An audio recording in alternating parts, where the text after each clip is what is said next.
Hello, John. Thank you for coming back to the show here. I just want to remind the audience that we are live streaming on YouTube and we are simulcasting on X Spaces. So if you have a question, please type it in the chat or ask for the mic on X Spaces.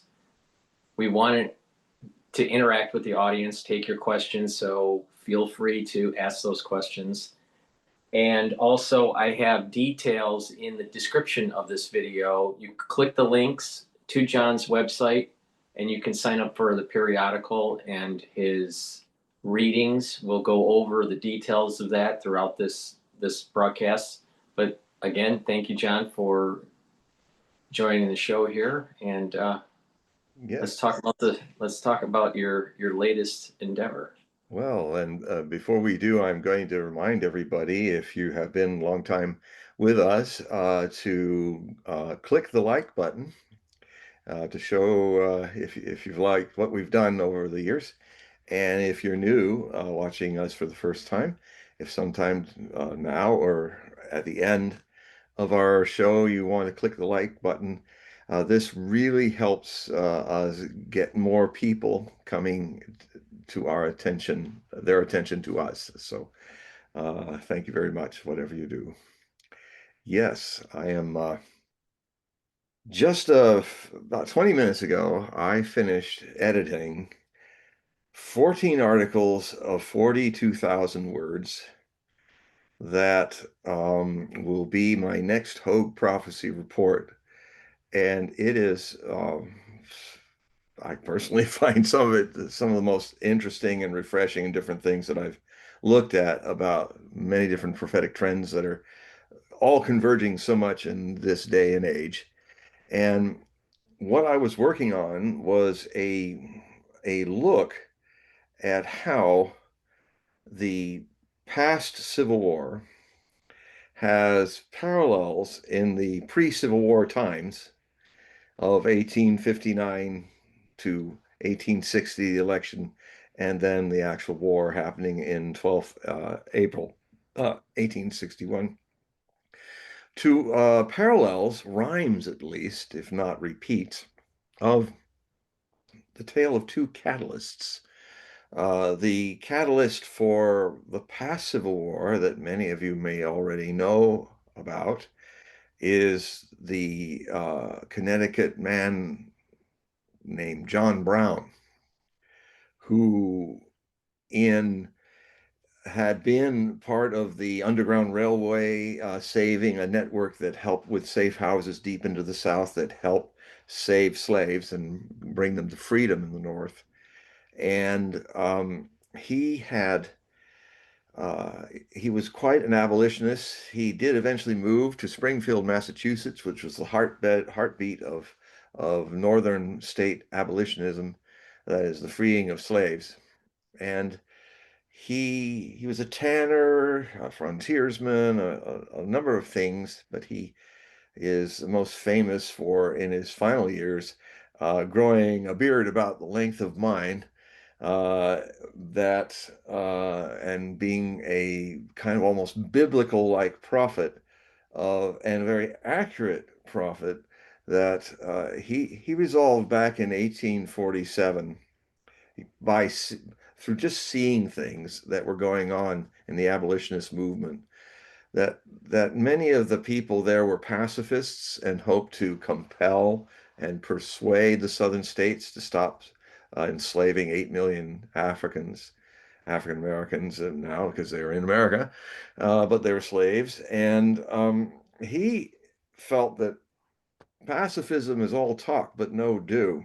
And he, perhaps rightly, foresaw that this terrible conundrum that the founding fathers of the American Revolution tried to solve the problem, attempt to solve it in creating the Constitution. But I think sometimes it's wise, when a thing cannot be worked out, to put it aside for the sake of the greater nation. Let's build the United States nation and somehow deal with slavery later. And so founding fathers did not wanted to destroy the revolution by trying to tackle this difficult issue of slavery. So it was kind of dealt with over the decades, but eventually it came to a point where one could actually say what John Brown said was right before before it became right. That even on the southern side, Robert E. Lee, and on the northern side, you got Ulysses S. Grant, both in the end reasoned to commanding generals of both sides. Both of them had to reason that we could not solve this problem with any means of civility, and that means the only way to solve it is on the battlefield. Um, Sort of like what is going on in Ukraine, since fascists took over Ukraine and NATO started to use that as the final step of their encroachment upon the Russian people. Russians had been trying to negotiate and doing everything they could to avoid the war that finally they had to step into in 2022 to put an end to the fascists in Ukraine and this persecution of Russian-speaking Ukrainians, which are a very large minority in the eastern part of Ukraine, and that's the civil war that turned into a global conflict that's happening right now in our time. In So what finally happened, and it is best marked in in December of 1847 in Springfield, Massachusetts, at a certain church. John Brown had was an abolitionist and well known by Tupman and leaders black and as well as white in the movement. In fact, was a close associate with Frederick Douglass, the African American who was a leader in getting white America to fight in the North to fight against slavery. And when apparently they spent all night discussing the issue of does pacifism work, or what Brown contended, that sometimes there's a time for peace and there's a time for war, like Ecclesiastes says. And I got to say that a lot of the portrayals of John Brown have him as kind of this madman, wild-eyed, crazy person. But as I studied John Brown, I found him to be a very careful, thoughtful person. And his logic dictated that it may very well be that this can only be solved through a purging of the American people biblically, like a purging through blood on shed on the battlefield to finish this issue of slavery. You can't free the slaves by asking their slave masters, can you please free these slaves? Well, no, they happen to be at the very core of our economy in southern states, so get lost. Um, and it's a very interesting issue that when it finally came to blows, um, before it came to blows, South Carolina's uh, Declaration of Independence and Secession from the South, which became modeled by and copied by all the other southern states, South Carolina being the first to secede, uh, talked about, and I've read it, it talks rightly about how the northern states were abusing the Constitution by allowing property from the South to be squirreled away and stolen and brought into the northern states. The problem with that point of view is the southern property were human beings, African slaves.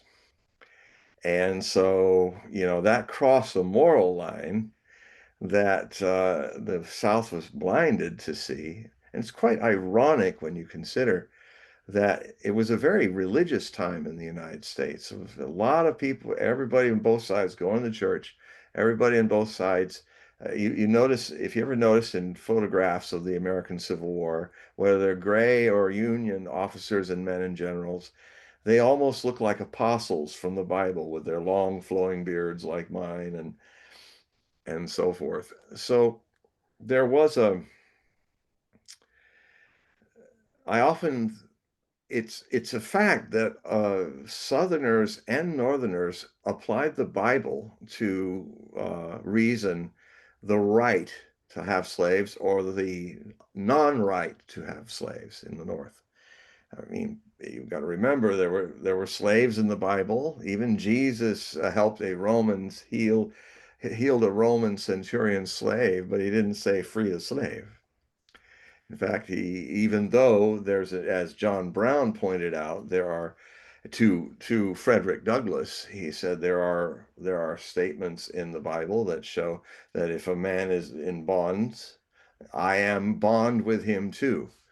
Um, and so that was what John Brown thought. And he also basically said, this war, we will have to use violence to end slavery. It won't be any other way. And when the dawn came, and Frederick Douglass later talked about his all-night discussion with John Brown, he said, although I continue to speak for the liberation of of of Black Americans from slavery, since that talk with John Brown, I became more and more certain that he was right, that it would end in blows in a war, and it did. So what happened is a very interesting. This happens sometimes in history, in prophecy. There was a lapse of time that if you decide, when John Brown had decided that violence, he mused upon it a long time. When he finally crossed the line and converted from pacifism to violence, was around the time he was talking to Frederick Douglass all night in the church, sometime in December 1847. So I mark that as the beginning of a time lapse for John Brown becoming the very biblical prophet of war. And he's probably the one man more than any others who became the catalyst for starting the Civil War. Just one man. And what he did then, after Douglass and him had spoken, uh, several years, 7 years or so later, he and his 5 sons put words of violence into practice in the Kansas Territory, which was not yet a state. There was a proto-Civil War already being waged from 1554 to 1560. I'm sorry, no, I'm so in Nostradamus. I mean, 18. Bear with me because I'm constantly talking in 15th century, 1500, 1600 numbers, and I'm dyslexic. So it's 1855. By 1855, John Brown and his sons had gone to Kansas to join the anti-slaver faction in northern Kansas, waging war with the pro-slavers. And it was a brutal guerrilla war on guerrilla war. And it's where he and his sons gained the notoriety. Of course, the law were all slavers. So, but he started the baptism of blood that this Civil War would eventually need by, um, there was a Lawrence, Kansas, which was pro-abolitionist, had been raided by a bunch of slavers, Kansas slavers, that in the middle of the night set the town on fire while people were in their beds. And what he then did is a few weeks later, he and his sons actually crept into the houses one by one of all the 5 leaders of that arson raid and murdered them. I think he hung them, but so you know, he love him or hate him, he was a man who made his made his decisions and acted upon them. So that's where he becomes a notorious outlaw for a lot of people, especially in the South. But more and more people were especially in New York and in Massachusetts, who were wealthy abolitionists, politicians, and other influencers that began to fund his work surreptitiously.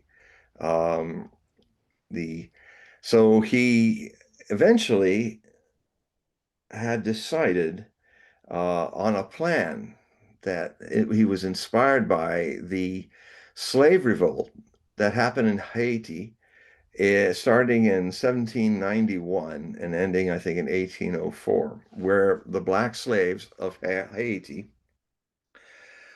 overthrew the French colonials in a slave war and declared their independence. It's the first time in history that any group of people that's a slave state had become a state.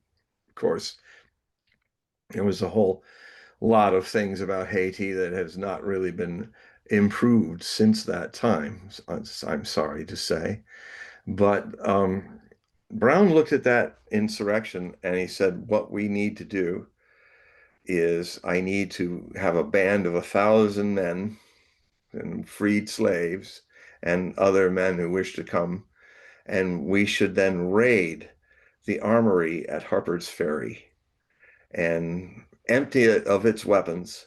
And along with the wagons of pikes that we've already collected, we should then start an insurrection in Virginia, because Harper's Ferry is in the slave state of Virginia, not far from Washington, D.C. And so his plan was to go into Harper's Ferry, take the town, take a lot of hostages, cram them in the back of the Harper's Ferry armory, and then make his stand.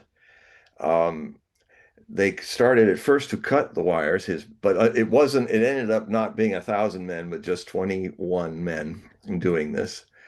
So he went with it anyway. And the they collected hostages, they broke the wires, they cut the wires in Harper's Ferry so nobody could use a telegraph to make an announcement. But he made the mistake, him and his band of men, of blocking the main road where people were coming in their wagons and saying, "Go back, don't come, Harper's Ferry is under our control." So those people turned their wagons around and rode back to the nearby town where there was a telegraph that was working. They telegraphed Washington, D.C., and then a company of U.S. Marines run by a colonel and a second lieutenant of the uh, American Army of the United States, all in blue, came on their way to Harper's Ferry. Um, Now, it gets kind of interesting at this point. When you hear about what happens next, it often sounds like some Hollywood film. And in fact, there is a Hollywood film that portrayed the raid on Harper's Ferry called The Santa Fe Trail that starred Raymond Massey as John Brown and Errol Flynn. Well, I won't tell you who he plays because it's rather intriguing. Um, and this movie was in 1940, I think, and it's MGM, or Warner Brothers Studio. Um, this film, so this is what happens. The soldiers get there, the Marines get there, and then the Errol Flynn is told by the colonel to tie a white scarf on his tip of his curved saber and walk up to the door, pound on the door. And then the door was open with John Brown and some of the other men in there. "What do you want?" They said, "I'm here to give you a last chance to surrender. Otherwise, we will raid the armory." And then John Brown said, Raymond Massey, unfortunately, he didn't. So many people play him way too fiery, but he kept all the fire in his eyes and kept his voice steady and slow and said, "This is a good place to die." And so door closed. Um, Errol Flynn gives the signal, jumps out of the way of the front of the place, and all hell breaks loose with a lot of carbines, a hail of bullets and cannon fire hitting this little armory. And so I thought at first until I did the research, I've seen the movie many times, but I wasn't sure. I never actually checked to see if it was just Hollywood putting famous characters who would later be important in Civil War figures. John Brown, we already know, was the catalyst. But it so happens that Errol Flynn's part was actually, he was playing second lieutenant of the Jeb Stuart, who was a Union officer, but he was later to become the most famous cavalry officer of the Civil War, for the Confederacy. And his commander, overseeing the Marines, was none other than the Colonel Robert E. Lee, who later became the most significant commander of the Confederate forces and was commander of its most significant machine of war, the Army of Northern Virginia. So it turns out that John Brown did say those words, that these two were actually there. So two leaders of the Confederate rebellion, with John Brown against them in his rebellion, met at Harper's Ferry. Well, his people were Brown's people were overcome very quickly. I think one Marine was killed. They battered down the door, and in the process coming in, he lost one of his sons killed, another escaped. And he was then hit in the back of the head with a concussion by a Marine and arrested. Now, the governor of Virginia, slave state, had them locked in the offices of the armory, and he spent hours interrogating John Brown, who was laying on the floor bandaged. And it turned out that President Buchanan of the United States, all of the states, was going to try him in federal court as an enemy of the entire United States for treason of causing insurrection. But the governor of Virginia asked for him to let John Brown be tried uh, through the sovereignty of his state, which is under the grounds of trying to cause a slave rebellion. Now, what this did, and Buchanan being the mediocrity of a president that he was, in fact, there were a lot of mediocrities who were president in the 1850s that did a lot to create the climate where civil war had to happen. And so Buchanan said, yeah, why not? And not really realizing how that means that America and its states have not judged John Brown, but only a slave state because of slavery. So that just made the North very angry, because what had happened with John Brown's trial was that the whole North and South was watching. The papers were there. And what they did is, the trial took about a week, and it was over in early November 2nd. And the law was that you don't hang anybody until a month later. So in that period of time, John Brown was constantly getting letters from all over the North, and even being interviewed, where he was publishing why he did what he did. And it's interesting to note that when people asked if they could come and save him, raid the place and save him out of the place where he was being held, um, in Charleston, Frederick County, Virginia, he said, "No, no, I I wish to take my martyrdom here." And so it turned out that uh, he wrote a very neat letter, a few words before he was taken off to be hung on the 2nd of December.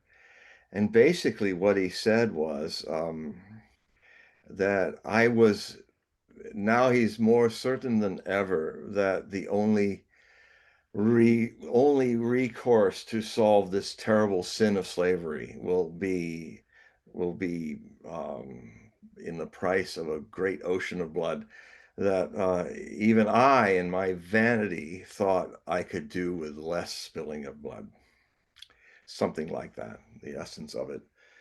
Uh, And so he wrote that down, put onto a wagon to sit on his own coffin as it was rolled out to an open field outside of town, with an entire square of U.S. Army soldiers surrounding the gallows, which made one of the commander of that garrison say, "My God, this is the largest display of military action that the state of Virginia has ever seen."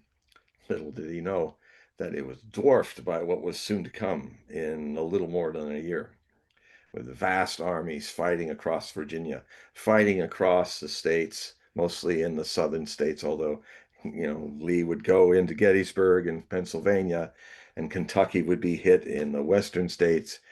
So, um, so basically, the witnesses of John Brown on that cold, clear day said that he walked up without the assistance of a preacher, because he is a preacher, and he walked up and they said he faced his death with calmness and single-pointedness, and they hung him. And when it was announced everybody's ready on that day, across all the Union, people rang bells at noon for John Brown. John Brown was immensely popular, more so than people understand, and especially all the black free states, freed communities across the North were singing Rock of Ages in their churches. It was the biggest mistake that the South did, was to turn John Brown into a martyr, because up to that point, the stoic, slowly burning Union states started to get mad, started to realize everybody, it was one of those moments where the death of one man would make attention on both sides see that it had come finally to this, to war, to civil war, and what a bloody one it was. On the 12th of April, 1861, there were I think the 14th of April, 1865, 4 years and 2 days, uh, if my counting dyslexically is right, is that there was over 600,000 fatalities between the blue and the gray armies. There were 50,000 free slaves who also died, and an untold hundreds of thousands of slaves who died when the slave system broke down during the war. And were no longer, and there were refugees, and they couldn't eat and stuff. So the amount of death exceeded 1 million Americans, black and white, in the Civil War. Everything that John Brown had predicted happened. And so this great, and he always said he did not blame just the South. He said the weight of sin is upon all Americans. And so they will repent through this terrible war and misery and destruction. And they did. But in a strange way, this country was purged of things. It started the difficult century to really bring civil rights to the African Americans. It all came from that one man on 2nd December being hung for his belief that violence must start to this thing, not pacifism, violence.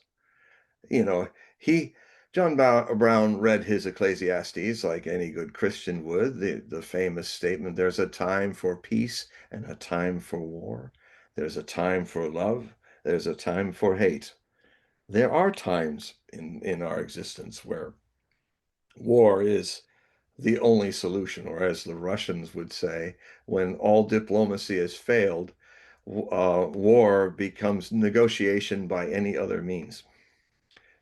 Because they're quoting von Clausewitz, who was a Prussian general and great thinker on military science, one of the greatest military scientists that ever lived. And he's quoted chapter and verse by the Russian forces of arms since Tsar's times to the present, to the Soviet times to the present.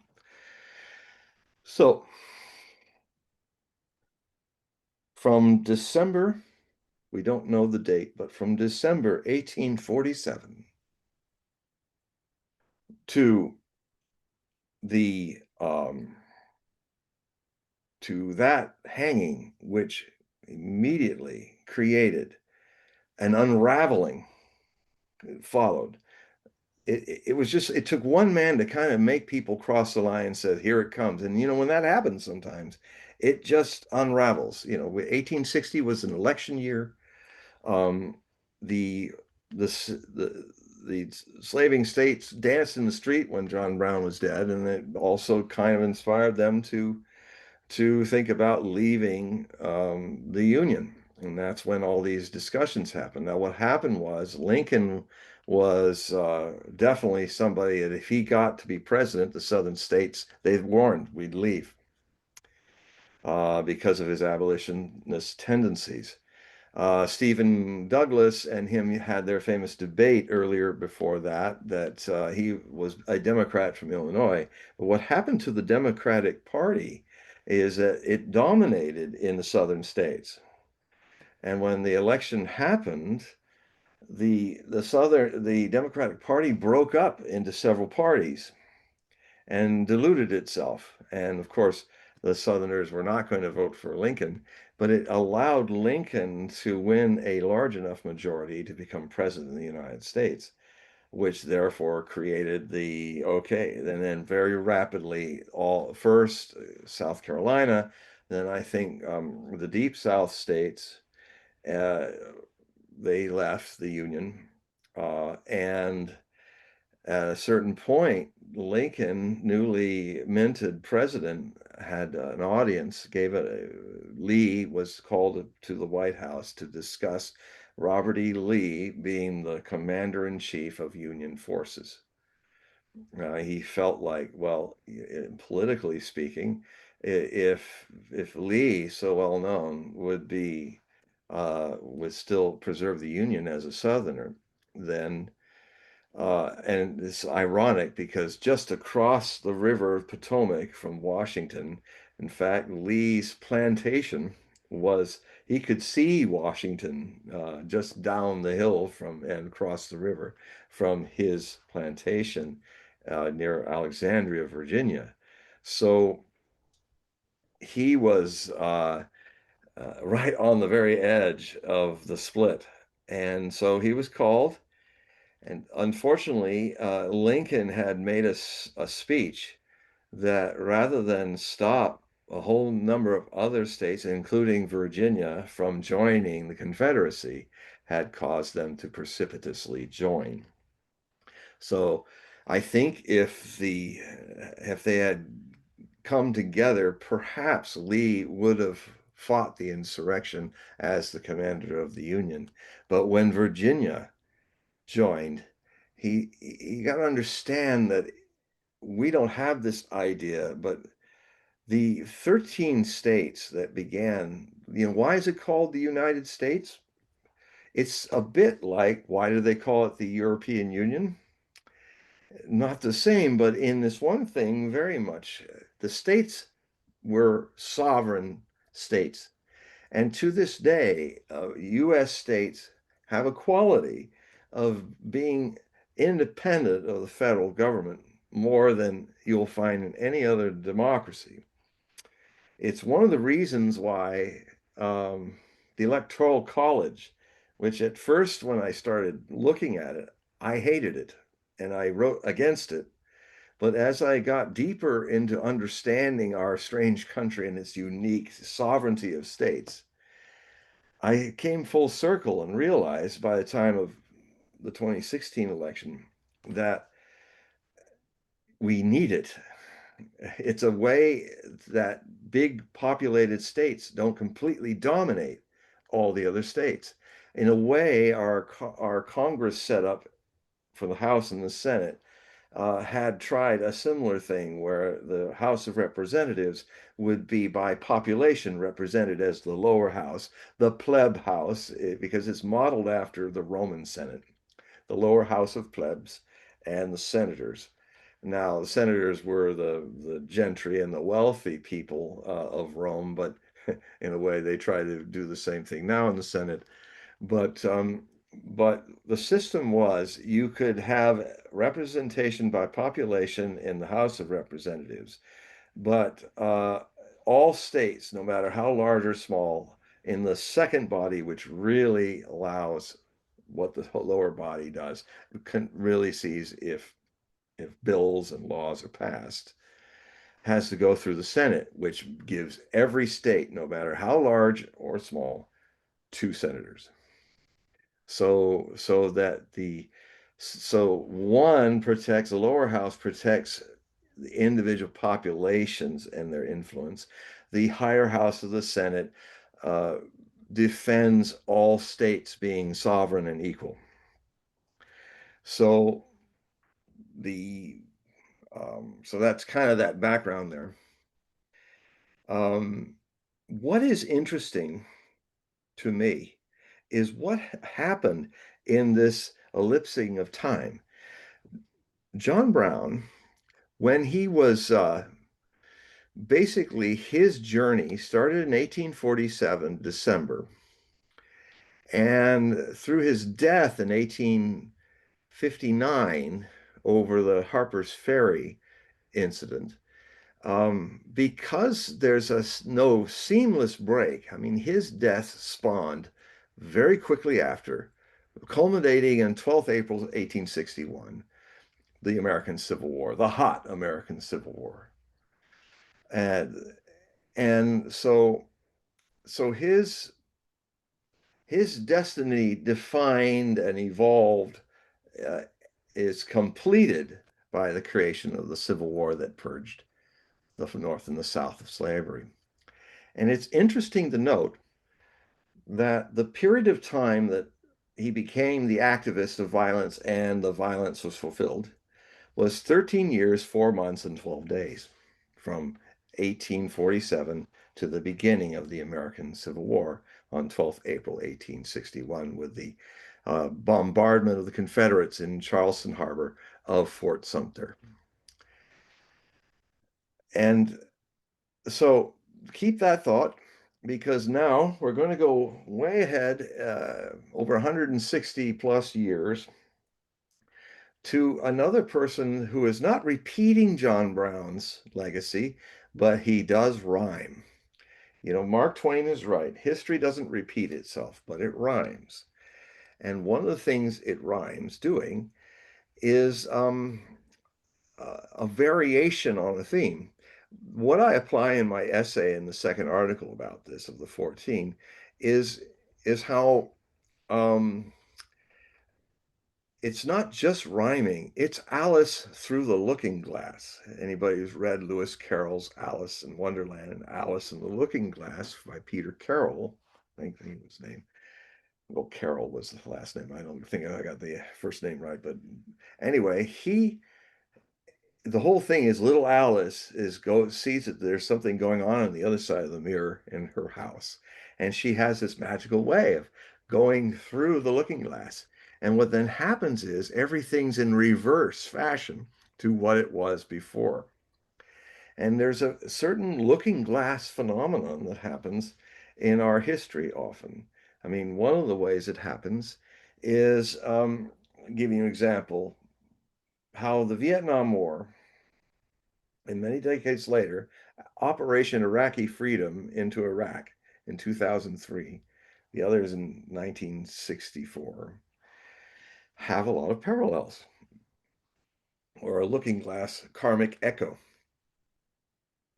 For instance, in 1964, there was an incident called the Gulf of Tonkin incident, where PT boats of the North Vietnamese Army of North Vietnam Navy purportedly fired upon U.S. destroyers. It was what caused the Congress to put aside their constitutional obligation to not let a president get into a conflict without declaring war. But instead, they acquiesced to a special thing that allowed Johnson to use this as a police action in Vietnam and start his Operation Rolling Thunder, where he began bombing North Vietnam and he began expanding what had only been advisors in South Vietnam to eventually about 500 to 600,000 U.S. troops in fighting in Vietnam. A few weeks later, Robert McNamara, his Secretary of Defense, had to admit to him that the Gulf of Tonkin incident never happened. Probably what happened was this is my own conjecture because nobody seemed to explain how that didn't happen. But knowing the tropics, since I've been there a lot, maybe it was possible that people that were at a high pitched tension in the U.S. Navy were looking and seeing flashes from distant lightning and firing back at it. They thought maybe if somebody was firing at them. Whatever happened, basically the Gulf of Tonkin incident was a complete flop. It had no fact in it. Now, move to 2003. You have in the previous year, the Senate was convened to, with the CIA of George W. Bush's presidency, young presidency, he was in the middle of his first term. And they said that we have evidence to prove that Saddam Hussein is creating weapons of mass destruction, that the weapons that were destroyed, there's more. And who knows, he could drop a bomb on Ohio someday. And even Colin Powell, to the detriment of a great man's career,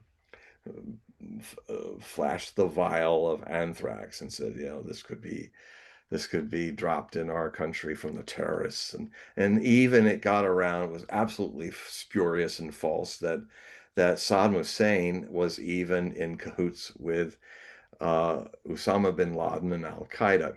And I remember for the years and the thousands of dead Americans and the crippled sons and daughters that also came home, and seeing lots of footage of families reconciling their losses by saying, well, Saddam Hussein was with Al Qaeda, so we were fighting Al Qaeda.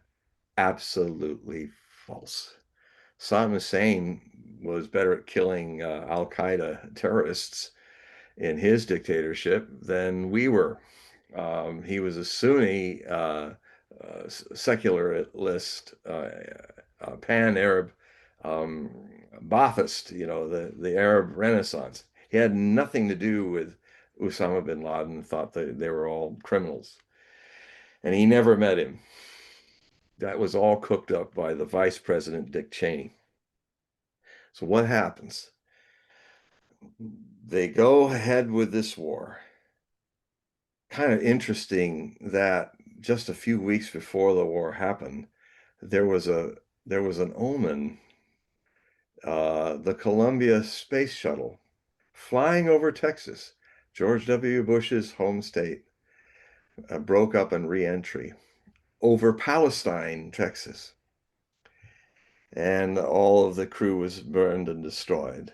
And it was quite a spectacular breaking, like a great comet meteor breaking up over Texas as dawn rose. Brilliant white light and fire. And then a few weeks later, the war happened.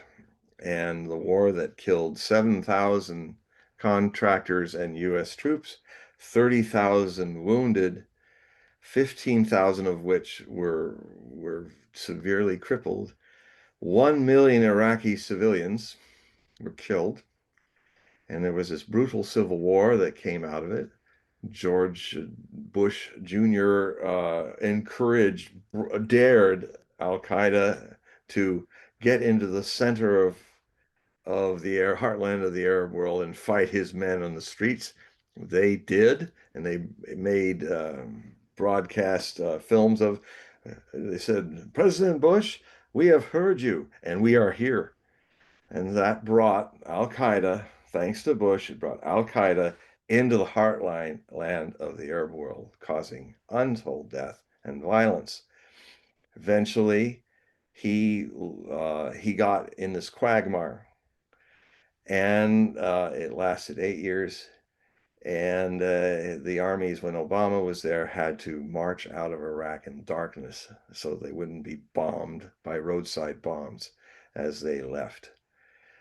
We lost immense treasury. It was the first big wound, first big step in the decline and fall of the United States hegemon.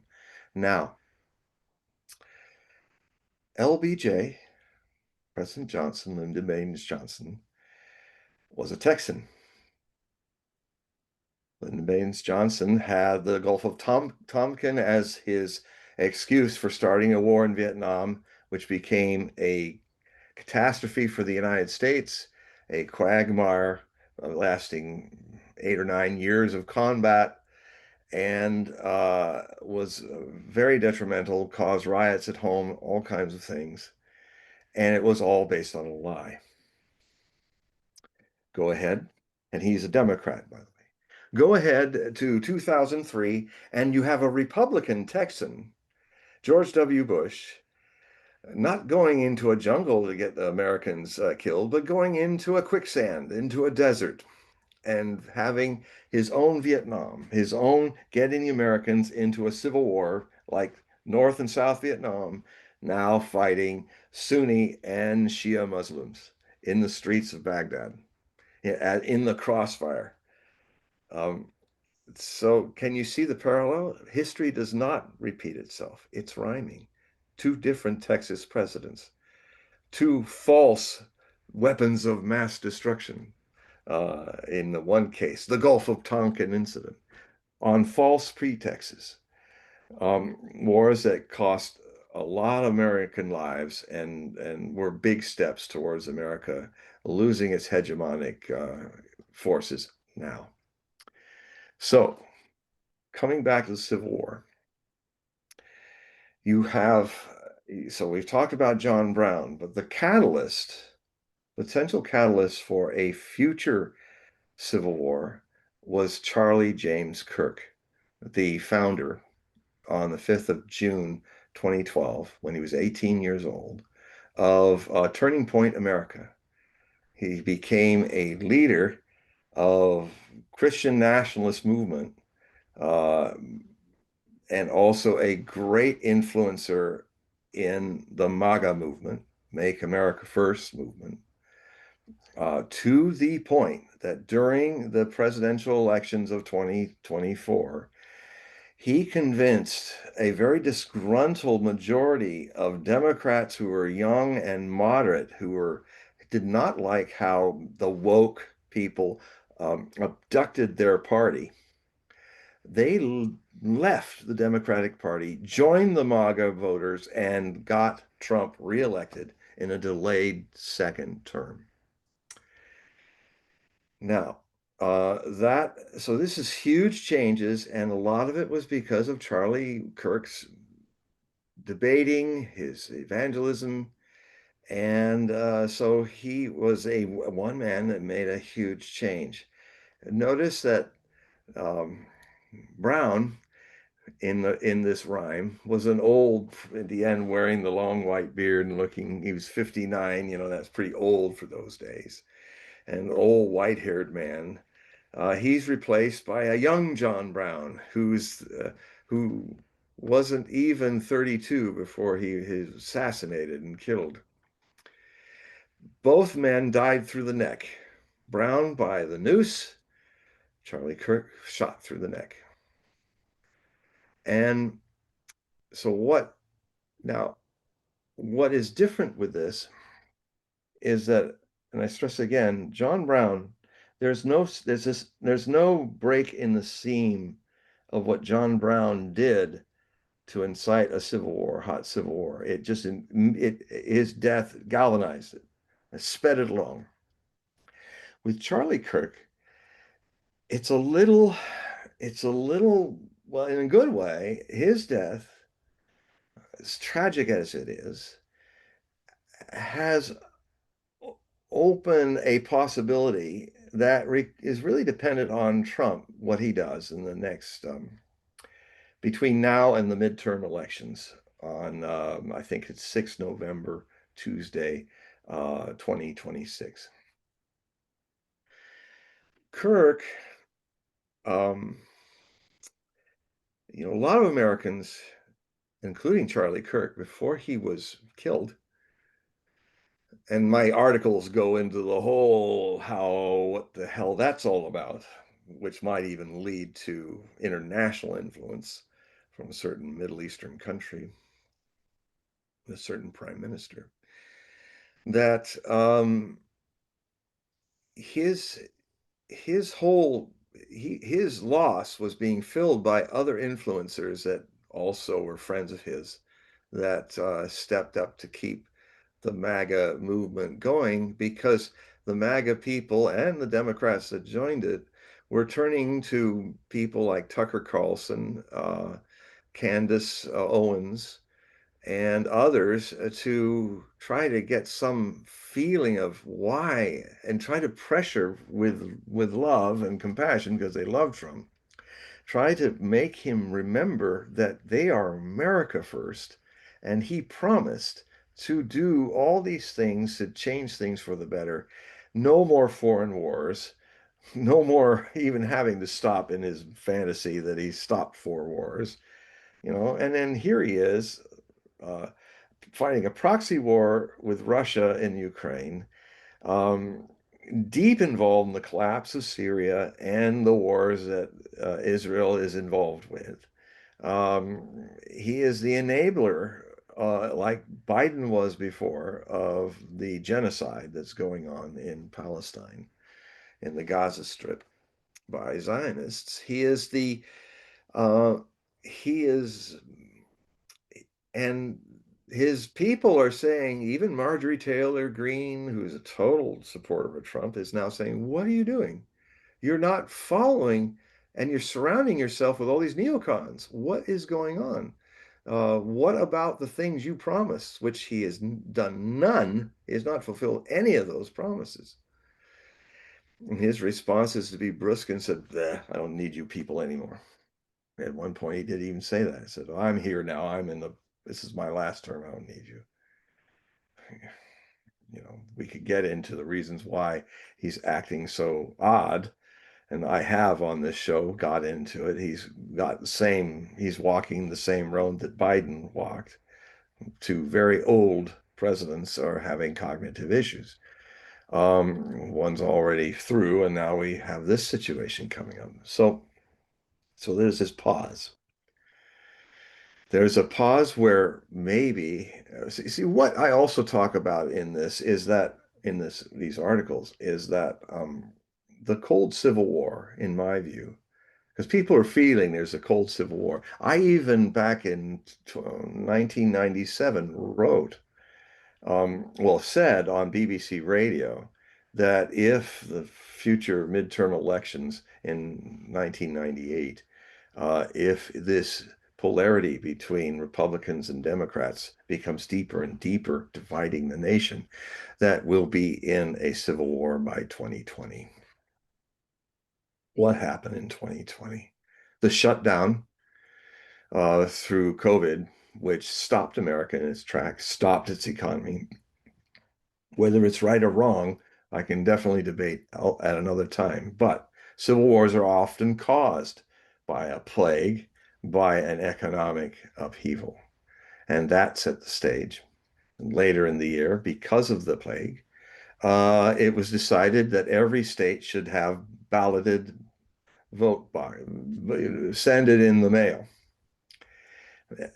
And I live in one of the few states that have been doing that before, Washington State. And I can tell you there's a lot of problems with it. And for all these other states to suddenly decide to jump in without having any time or not even consulting the ups and downs of it from people from my state, they just jumped in, and the whole thing was full of a lot of fraud. And it's finally coming out. If you said it, you'd be canceled. You couldn't say it on certain platforms. But there was a whole lot of frauds. There were millions of fake ballots or ballots that were not legal that got passed through and rushed in. They're all still in sacks somewhere in all 50 states. And if it would be very, very good if we had that disputed national election be opened like happened a year after the 2000 Florida recount, which was whoever won the recount in Florida would either see George W. Bush or Al Gore as president. Now, in my long period of being 16-0 and predicting presidents since 1968, one of the ones that caused a lot of controversy was when I said, no, Gore won the election. Bush did not. And they said, oh, it's just that you want Gore. No, I don't want Gore. I don't. That's not how I run. Um, I don't want Bush either. I want a real president, like a Lincoln or a Kennedy or even Nixon. I'd rather have, because despite the Watergate issues, Nixon's did a lot of very good things in the world that he's not given credit for because of his strange character and his shame from the Watergate issue. But so I said, well, all you need to do to prove me wrong is recount those ballots. Now, Gore choked. He could have had his ballots recounted, and he choked and under pressure, which shows he would have been a weak president. He should have stuck to his guns, because guess what? When they counted it, all those ballots properly, he won by 75 votes in the recount a year later. So I demand a recount of 2020, because I I predict, as I did before it happened, when it hadn't happened yet, that there are at least 5 million ballots that are fraudulent, almost all of them voting for Biden. And that my sense, my feeling, which was correct back then psychically, maybe is correct in 2020, is that Trump once again won the Electoral College against Biden winning the popular vote, just like what happened with Hillary Clinton. And he would have then, because of the Electoral College being as it is, as we talked earlier, that the representation of the states versus the counties, he would be president then. And it's kind of sad, because being president 4 years later makes him 4 years closer to the window that his family does sometimes suffer of dementia issues. So it's how, when things are done evil and wrong, picking Mr. Bush got us the Iraq situation and the Great Recession. When it's chosen wrong, the evil doesn't end there. Its karmic consequences follow. An illegitimate president. We've had now two illegitimate presidents in this new century, for 8 years for one and 4 years for the other. And the last one almost got us into a world war with Russia. We're not out of that danger yet. So anyway, so what happened with Charlie Kirk is that he his his process, it started in, let's see, where are we? Yes. Now his trajectory ended up being to his assassination and death. Uh, really ends the comparison. It started with his rise to being this mover and shaker of American politics, starting with 5th June 2012, when he, at 18, founded TPUSA, Turning Point USA. If there's one man that had more influence in getting Trump voted into office in his second term, it's Charlie Kirk. And his death now has opened up a potential opening window that um, could still see us avoid this cold civil war that we've been in since 2020 from happening uh, sometime after going hot, sometime after the midterms.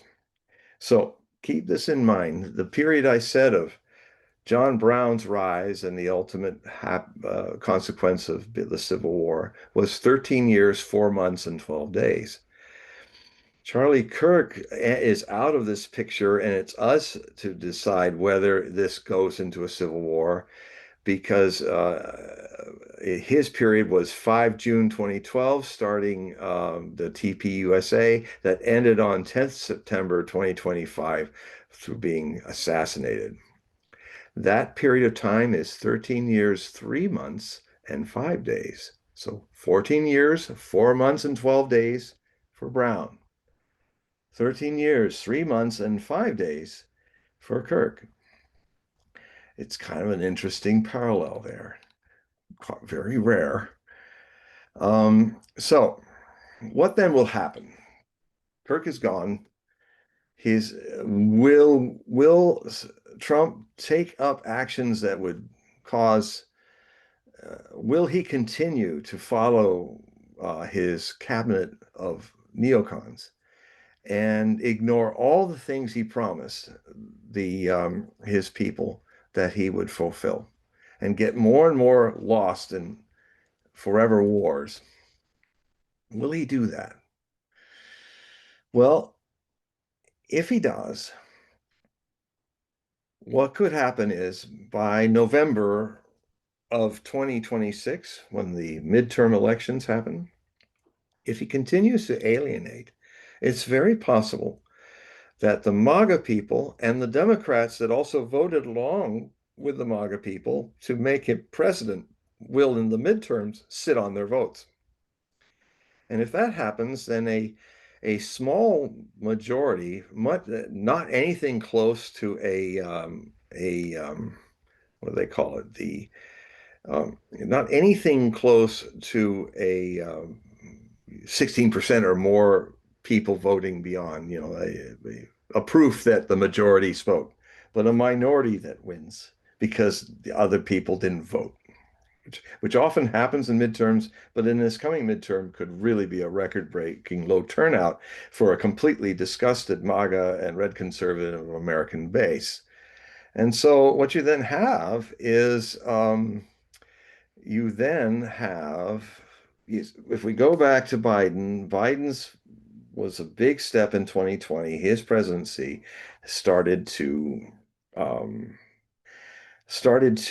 use lawfare, and with the control of the Democratic Party by extreme woke people, just controlled the party, be radicalizing it.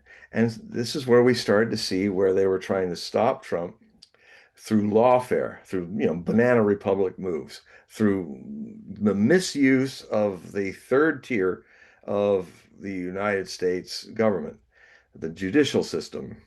You have the Congress and the executive branch. These are the three tiers, the three checking balances of each other that the founding fathers of our country created in the U.S. Constitution.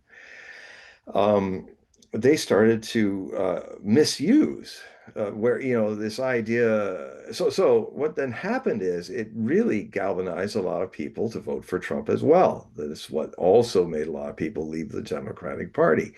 And because Biden was not compos mentis to really even run, and the person that was replacing him, kind of in a coup, a White House coup, Kamala Harris, was a rather cackling fool. And her choice for vice president was a piece of a piece of cuckoo. from Minnesota. Um, and I must say, I agree with him on one thing. He said, sometimes I'm a knucklehead. I just disagree. I think you're always a knucklehead.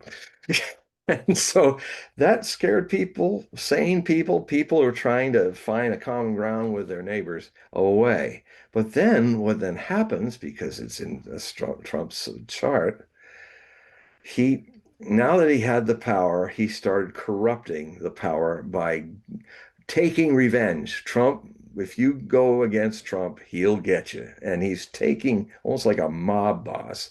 He's now starting to do exactly what Biden and the Blues were doing. His red government is red Republican is going seeing red and it's starting to use lawfare. And he's behaving like a king. I don't see anything he's done of late that isn't a tyrant's way of doing things now. And I attribute a lot of it to his greatest weakness, which I saw a year before he even ran in the first term. He's a wide open channel with an afflicted but very powerful channeling power that makes it very easy for him to be influenced by others. And he is even more radically than before. So if that doesn't change, if he doesn't turn that around between now and the midterm election and start doing what the people who voted him into office wanted him to do, they won't vote for him. And then what's left is a return of even a worse blue meanie backlash than Biden that will create in his final 2 years of his presidency will create a climate of the cold Civil War having turned into a war of lawfare between the blue and the red, not the blue and the gray anymore. That's another rhyme. The blue and the red waging a political lawfare war and leaving the third tier of government out of the loop because no one is following the Constitution. This would then create, if the 119th Congress becomes both Democrat houses against Trump, that war will ensue in early 2027 up to and possibly before that Congress is replaced and the president retires in 20th January 2029. Somewhere in that area, we will see this cold civil war since 2020 become a hot civil war and a really nasty one. A balkanization is what I called it. I mean, in the thing I predicted back in 1997, I wrote this comment. If the US Congress continues to sustain and intensify a partisan deadlock between Republican and Democrat legislators into the early decades of the 21st century, there will be a balkanization of America, either caused by a bloody civil war or revolution beginning by 2020. I said that on BBC Radio in 1997. Um, Now, I have a book called Beyond Alt Left, Beyond Alt Right, Alt Right, Alt Left, a community of Americans, which I wrote in 2017, um, where are we here? Here we go. Where I mentioned not only my own prediction, but also a number of American seers from the latter half of the 19th century who, after the Civil War, very clearly and succinctly and in detail predicted that if there was a Second World War, it would be a balkanization of America. Uh, One of the founding fathers of the Mormonism, Orson Pratt, I'm just going to give an example of one of the prophets talking about that. Um, and I presented him in this way. In the 1870s, Orson Pratt, one of the early fathers of Mormonism, described the coming balkanization of America would be a war pitting, and I quote, neighborhood against neighborhood, city against city, town against town, state against state, and they will go forth destroying and being destroyed. Manufacturing will almost cease. Great cities will be left desolate. That's a potential future that is looming before us and the American people. So I say to you, if you don't want it to happen, redouble lovingly to the president, but make him hear you. He channels whoever is loudest. Make him come back to channel what he promised you, why you voted for him, Democrats and Republicans. Or else you are facing a far worse civil war than the one that we endured in the 1860s, that John Brown said was only could be ended, the slavery, through blood. What about your slavery? What about your slavery to literacy, to your Constitution? How many of you have read your Constitution, if you are Americans? Do you not think it's the very responsibility of a citizen of this country that you read this 4,000 plus word document and know your rights and know, therefore, how they are not being followed? There's been a conspiracy in this country since the 1980s where powers that be, which have always been against our Bill of Rights, even in the days of George Washington as the first president, they have been against our Bill of Rights. You know, the attack on the First Amendment began maybe months after the Constitution was signed, and it goes on. A lot of people who are power freaks do not like the First Amendment, freedom of speech and religion, freedom of assembly, uh, which requires a free press to keep the citizens informed. They're against the Second Amendment, which I think is quite radical in any constitution that's been made, because it basically gave the right, it can be interpreted that it gave the right for the people to rise up in arms to overthrow a government that is not fulfilling this constitution. So the right to bear arms and form militias, uh, you can debate what arms they are because that is not detailed, but it gives the rights of states to defend their sovereignty. The South thought they had a right to do that because their property was being stolen. But since the property was human beings and it was rather immoral property, it ended up to blows. If this civil war happens, it's because the American people have succumbed to a long, slow process of pulling civics classes out of all of your schools.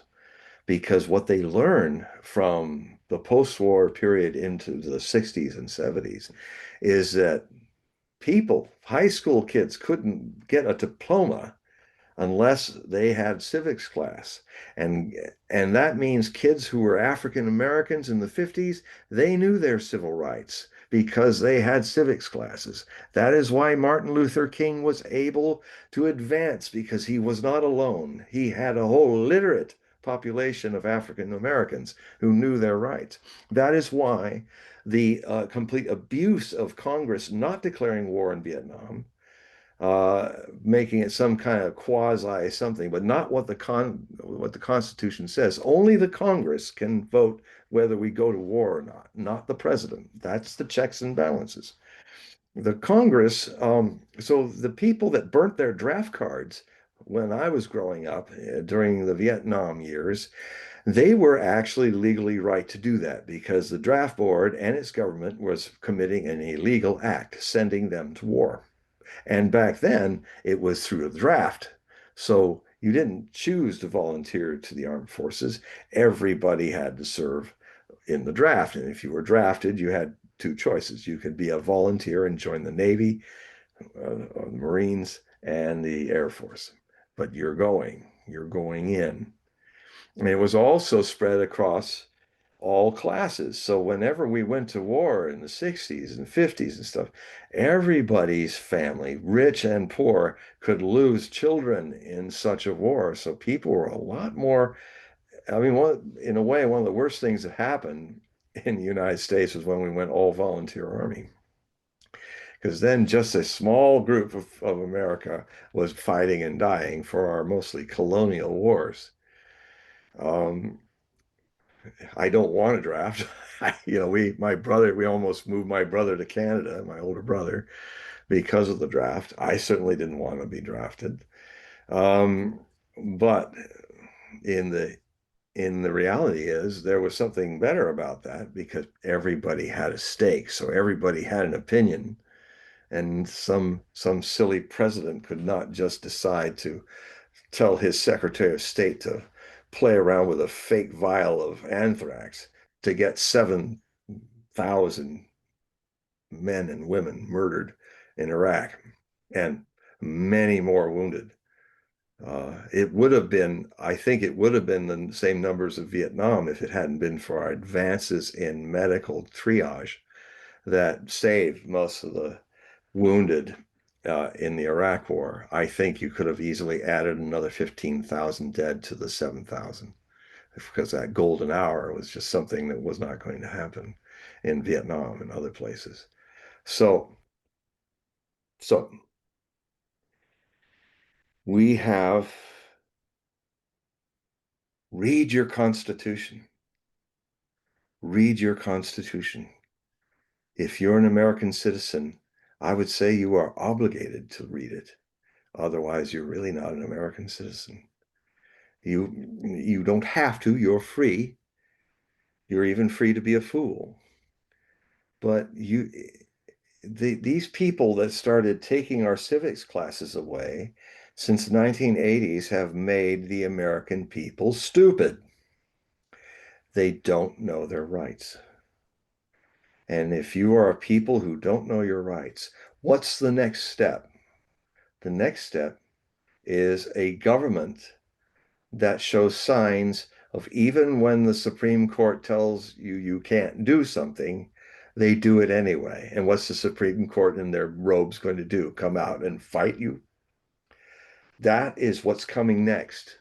A complete disrespect to the Constitution, because frankly, this batch of fools that are running the country right now, including the president, don't seem to even know their Constitution. The Congress today, Democrat and Republican, except for a handful of people like Massey, like Rand Paul, they remind me, harken back to the times of better days when we really had representatives in the Congress and the Senate. These people are all alone in a sea of sheeple that don't even know the Congress. Most of them are paid for by a foreign country to do their bidding. America first, it's Zionism first now. And Zionism is a form of fascism that has overtaken and possessed Israel. I'm sorry to say.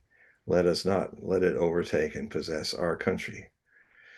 So this I'm always a person having to play Jeremiah with you, just kind of repent, I promise not to run around naked down the streets of Jerusalem. It wouldn't be a pretty sight. So my beard's not long enough to cover myself like Lady Godiva. But he was so upset that he had to literally to get people's attention. Which is very faux pas, very shocking to do in the ancient Hebrew society. But he ran down naked throughout the streets of Jerusalem so that he'd get attention. And he's saying, "Repent." And what happened? The Babylonians conquered the two Hebrew nations. The first temple was burned down, Jerusalem was destroyed, and the Hebrews were in captivity in Babylon. And ironically, they were saved by the Persians, the very same people that modern day Zion wants to destroy. What an interesting rhyme that is in history, past and future. It was Cyrus the Great that helped Israel rebuild the temple, second temple, and rebuild their nation so that they could be good allies to the Persians.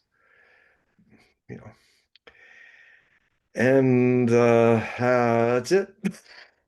I'm We done. do we do have a couple Good. questions. So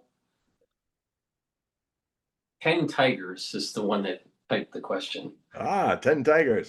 All right. So I'm gonna read it, it's like a two-part question. Okay. So could balkanization work? All Dems move to California or New York, and Republicans move out of those states. In some ways, separation sounds like less violent way out. So the main point here is that, and you kind of see it in New York, there are people that are starting to plan to move out, Yeah.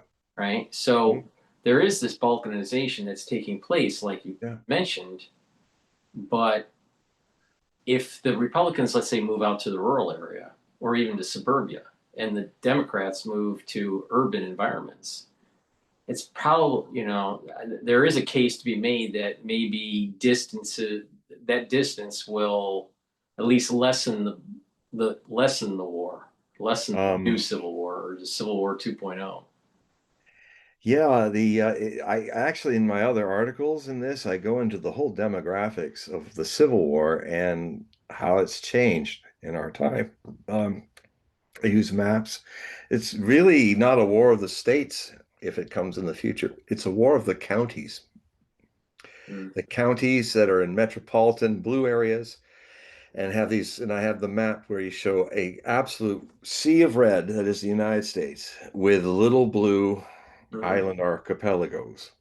I Mm. mean, even California, the bluest of the blue states, if you look at it by county, all the millions and millions of the majority are hugging onto the coastline, with Inyokern being one of the only rural areas, and maybe the blue island in Central Valley called Sacramento, metropolitan Sacramento.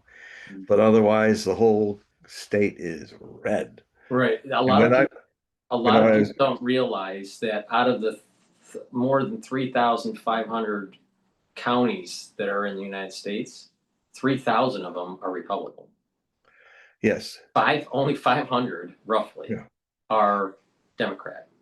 So what 10 Tigers is proposing is a America where we coexist with the two polarities.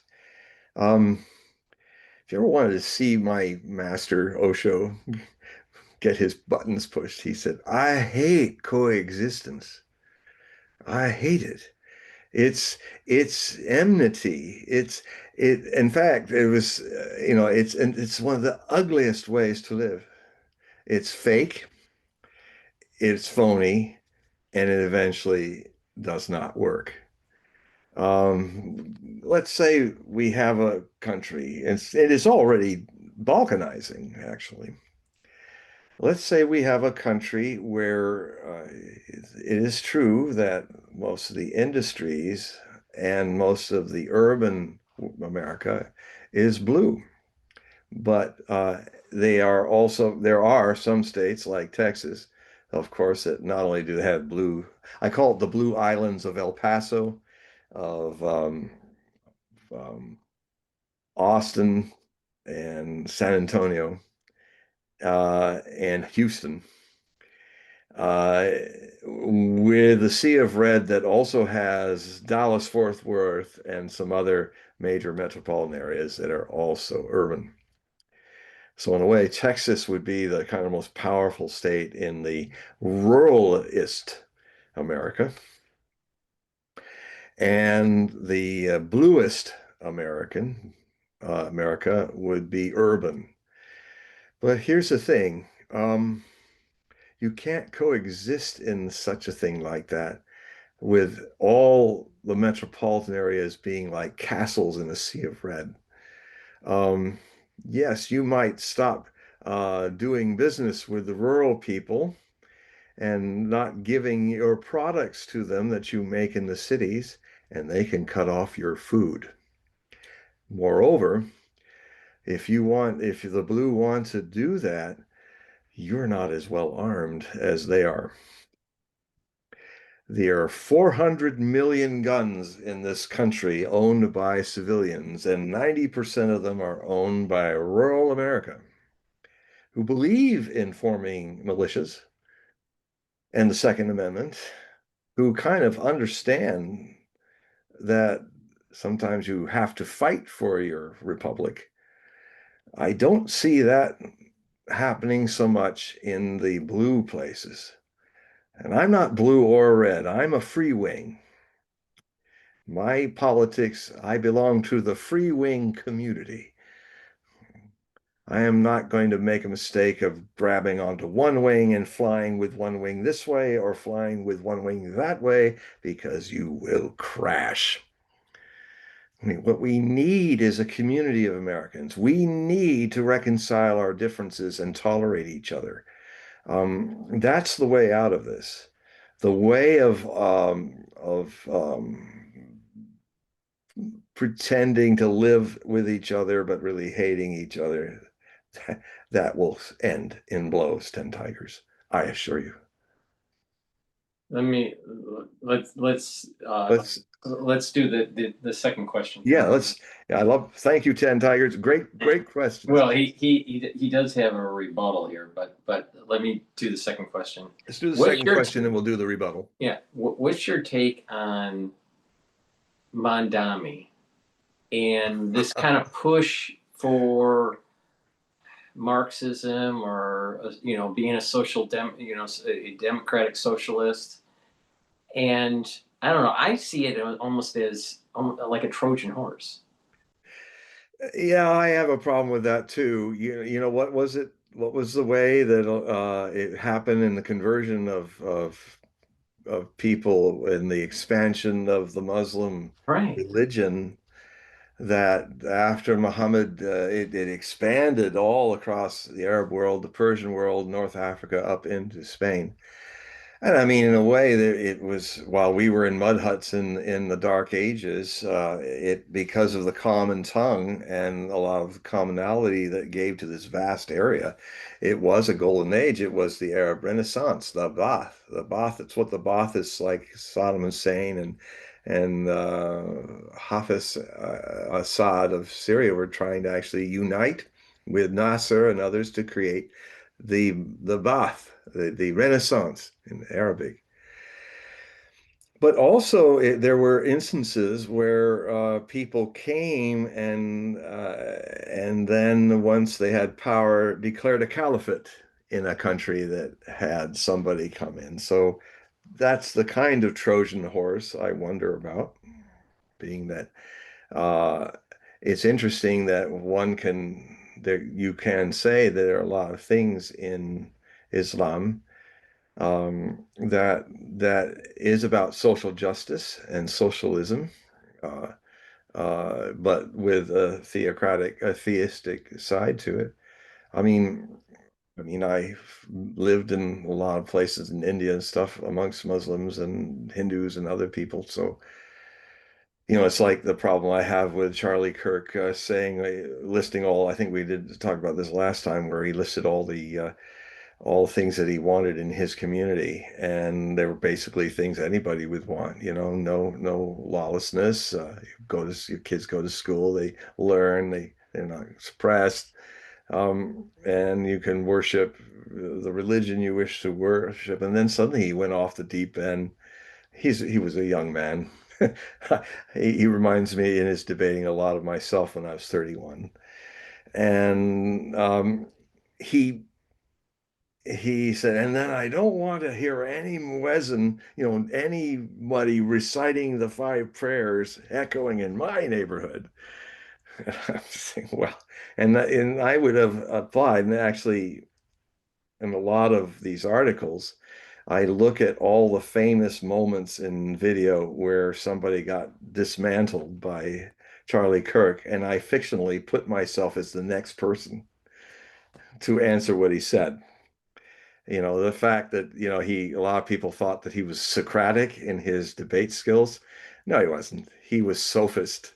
He was the very reason why Socrates would be very loving and tolerant and just ask questions, and through gentle but inquiry, uh, show the person where perhaps they're they're following false premises. And it still got him poisoned by Athens, by the sophists who basically, I mean, for instance, there's one major problem. How can you be um, a sophist uh, who looks at skeptical inquiry? And that means skepticos means not cynical inquiry, where you're open, like to doubt in its true meaning is to hover between two possibilities. You're right or you're wrong, and then go deep into it. It's not to come in where, well, I think that's wrong or I think that's right and I'll defend it. No, that's bias. You're already biased.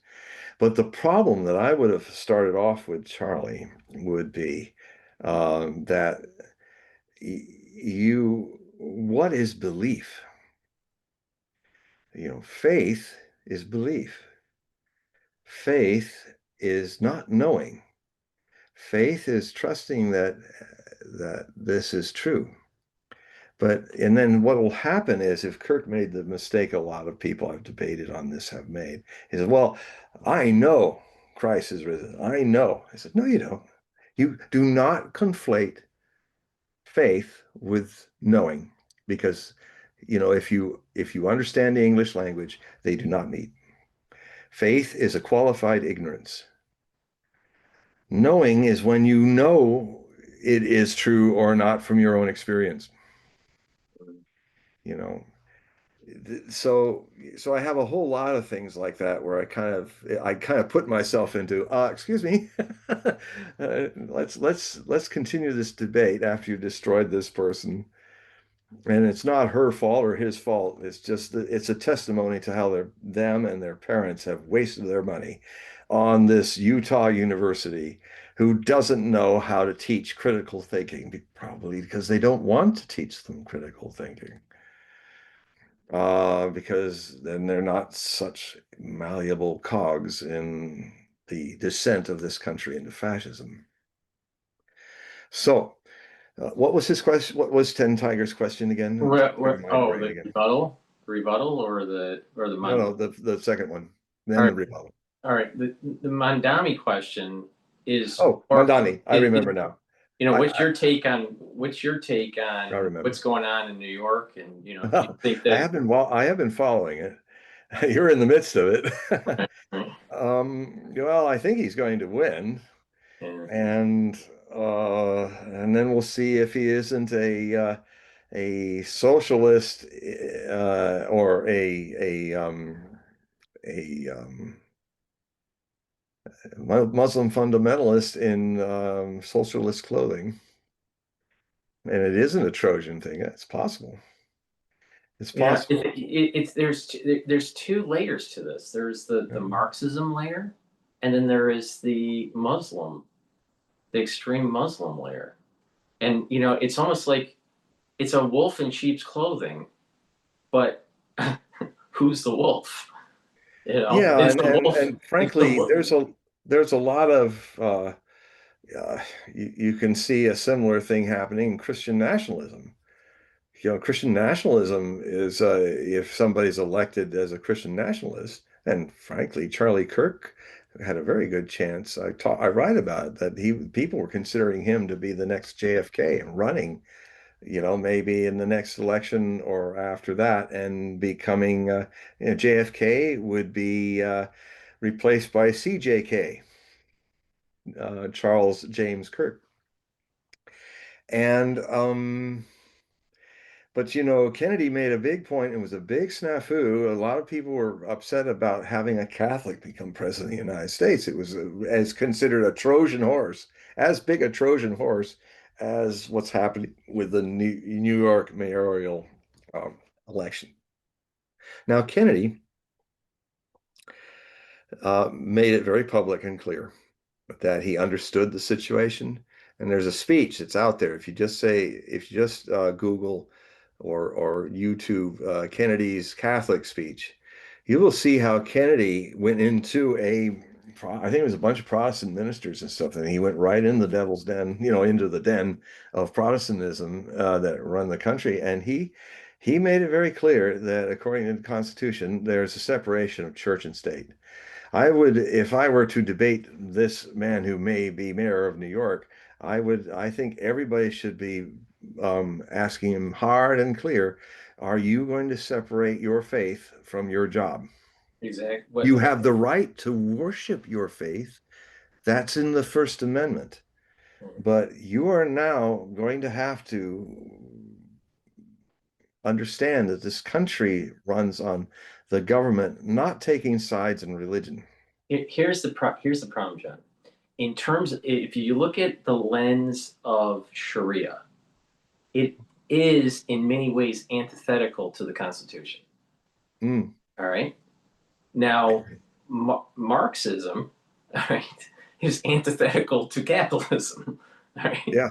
All right. So if our Constitution is laid on the foundation of the Enlightenment in John Locke, Yes. about life, liberty, and in his case, in John Locke's case, he mentions property.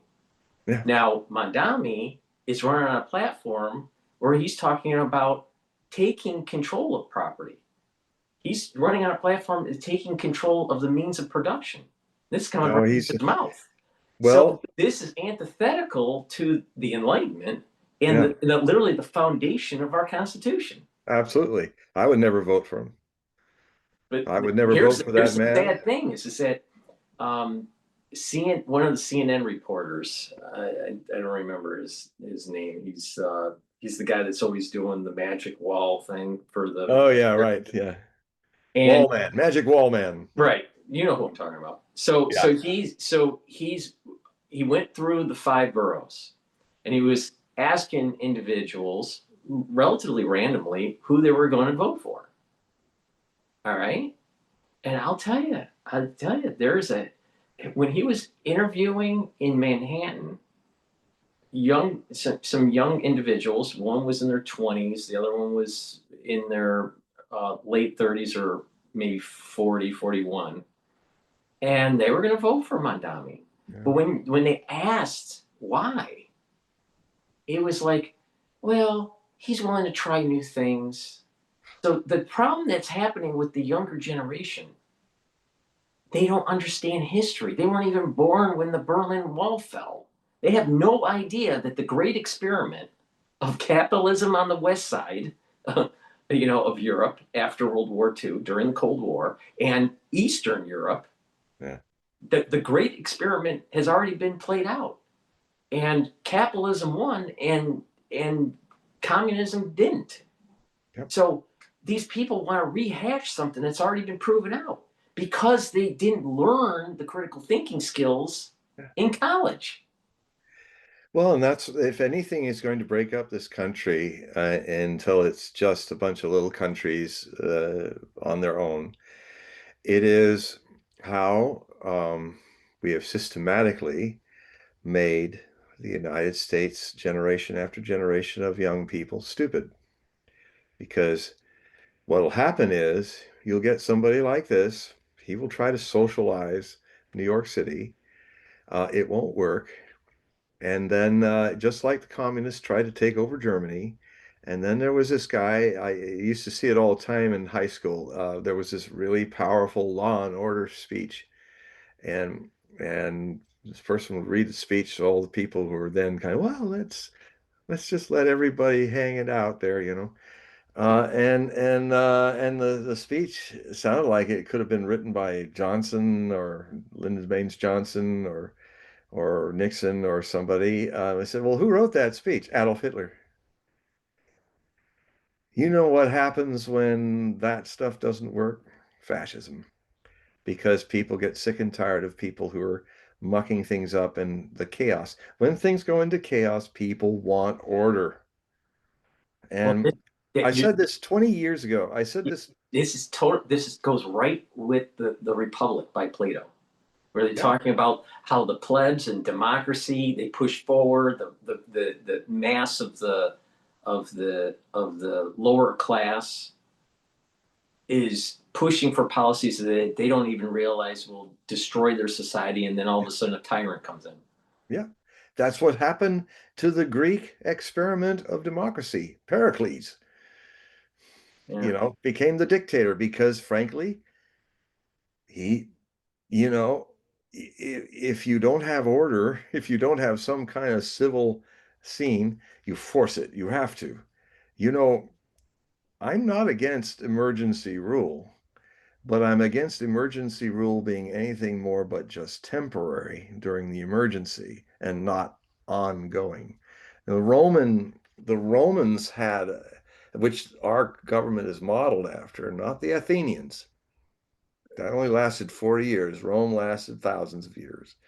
And a lot of it, unfortunately, was imperial and all that. But the Roman Republic actually lasted longer before it became an empire. It actually outdates any democracies by hundreds and hundreds of years. And they had, when there was an emergency situation where democracy cannot work, where all the chiefs want to run the show, you have to pick one chief amongst you. And you have to pick, hopefully, somebody who, when given ultimate power for a temporary period of time to clean things up, which includes power of law of life and death, you have a temporary dictator, triumvir, who runs the show. And you can only just hope that you've picked the wisest among you who will not be stirred by power to hold on to the fascists. That's the twigs in the hatchet. That is the symbol they carried of Roman state. Um, that's where we get the word fascist from. And the fascist is given to Cincinnatus during a early period of, I think, around 700 or 600 BC, when Rome was really young, and it only Latium and the city itself was Rome, just a little neighborhood around there, and they were being beset by an Italian tribal army, which destroyed their army. And so the Senate couldn't come to a quorum, they couldn't come to a result, so they went to the nuclear option. They said, all right, then we have to pick one among us who, for a period of 6 months, will have ultimate power over us, and we must obey whatever he does to end this threat of the Italians tribes coming in and destroying us. We have to form an army now, and we can't have any people arguing, oh, we gotta do it this way. No, if you keep arguing, you're hung. It's like we gotta pick a person who can do this, somebody who's been a general, somebody who is part of our brothers in the Senate, who understands our balance of res publica, of a nation of laws, and don't go against the laws, but put them at abeyance until we kill this threat. Well, they picked Cincinnatus, handed over the fascists to him, and in 2 months, he trained an army. Because this is the thing, when you have totalitarianism, because it has its good sides, totalitarianism gets things done fast when you need to.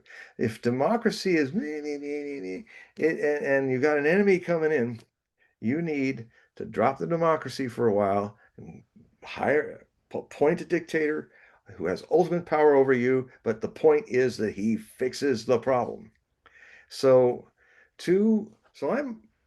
I'm for anything in the moment that is when it's necessary to use. I can be a totalitarian when it's necessary. I can be a Democrat of democracy when it's necessary.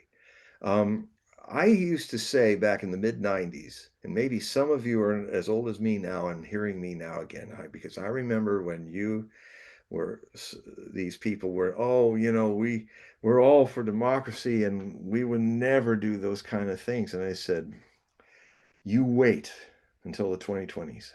You wait.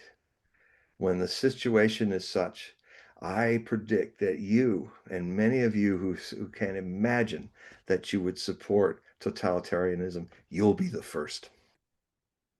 You'll be the first to seek fascist law and order. And so I unfortunately, I think This is a Democratic guy that's coming in there. The people who try to say that they're not as fascist as the Republicans, but look what's happening. Well, this So kind of does. anyway, Cincinnati. So just to finish the Cincinnati thing, Cincinnati had to um, he in 2 months won the war and everything. The emergency was over. So the Senate convened, and he was standing there with the fascists before the Senate and holding it, cradling it in his arms. And they said, well, Cincinnatus, Senator Cincinnatus, legally you can remain for 4 months, our tyrant, our dictator. What do you say? And he stepped up and handed the fascist back to the chief of the Senate and said, the emergency's over. I no longer need to be a dictator. Let us restore the republic and let me go back to my plow and making my wine. And they picked him again in another revolt, an army revolt. A second time, he got the same power and he gave it back. If fascism must be used, in totalitarianism must be used, pray that we have such men and women that will use it totally until it's done and restore democracy. That's because we are in the times that I've been seeing since 1990, which will have these kind of issues. In fact, we're entering the rest of the century that is going to have these kind of issues with all the challenges that are ahead of us, least of which is well, least of which we think is climate change. It is coming. And it is, I know a lot of people groaning right now, but mark my words, my argument for all of you who are groaning right now is the next 20 years of your life. You'll know then that it's come. It's a creeping disaster.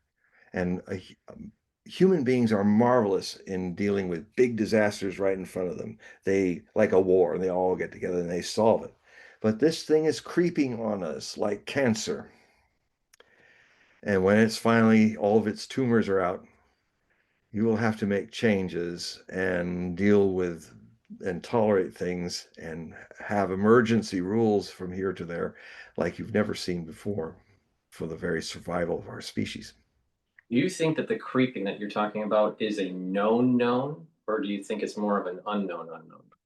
You said the creeping, the The creeping, right? That's creepiness of this event. Do you think it's a known, or an unknown? it's only the only difference is people that have their head up their bum. People who put their head in the sand. They are trying, and it's unconscious, but if they had a little more awareness, if they practice a self-observant life, they would see the motivation there. The known, and the unknown. The unknown is the denial of the known that's coming.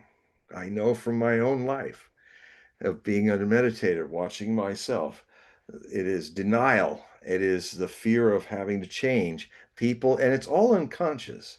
If when you start to look inside and see how many unconscious roots there are to your habits, that changes you. That's why I preach so often that the science of self-observation is very much important for human beings to learn, is what I teach, because because we're entering a time where we have AI to deal with. I mean, what's the known and the unknown about AI? That AI, if you do not remain the master and AI your slave, if you dream of making like God, in your view, a creation in your own image. Remember what happened to Dr. Frankenstein with the Frankenstein monster. It killed him. AI is one of the biggest knowns and unknowns. Most people are not wanting to know where this is going. And I'm here to remind you that your unknowns are just you looking the other way, hoping, whistling in your cemetery that it's not going to pounce upon you. So, what's his rebuttal? Okay, well, he's typed a lot. Oh, He has good. typed a lot. So the last thing that he typed in, don't you think that if George Washington saw us as we are today, he would have said, "Yep, I'll be king"? 10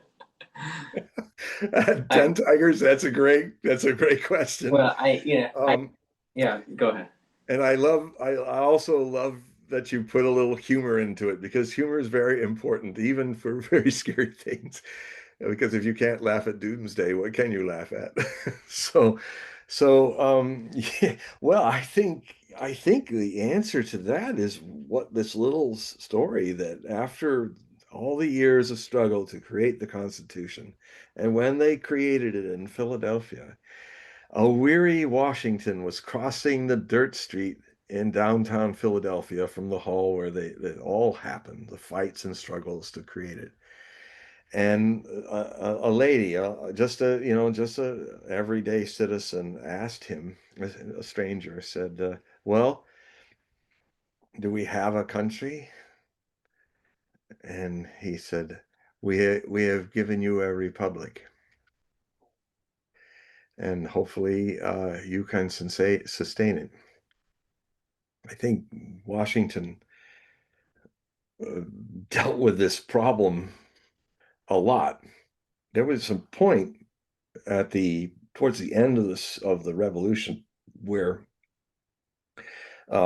Philadelphia was not giving funds to it was so bad for logistics that the army of the Continental Army was ready to actually rebel, march on Philadelphia and take over the government.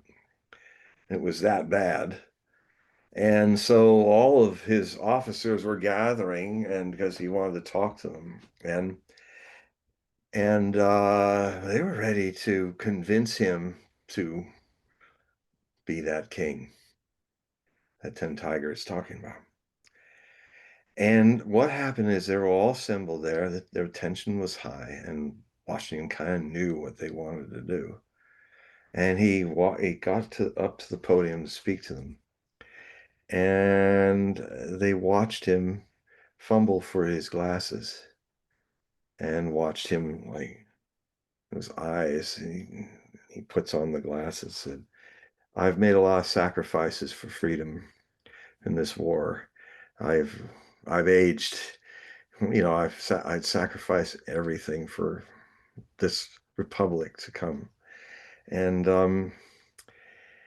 they kind of felt ashamed, and they realized, no, we just tuck our heads down and keep going. Democracy is messy. It's supposed to be messy.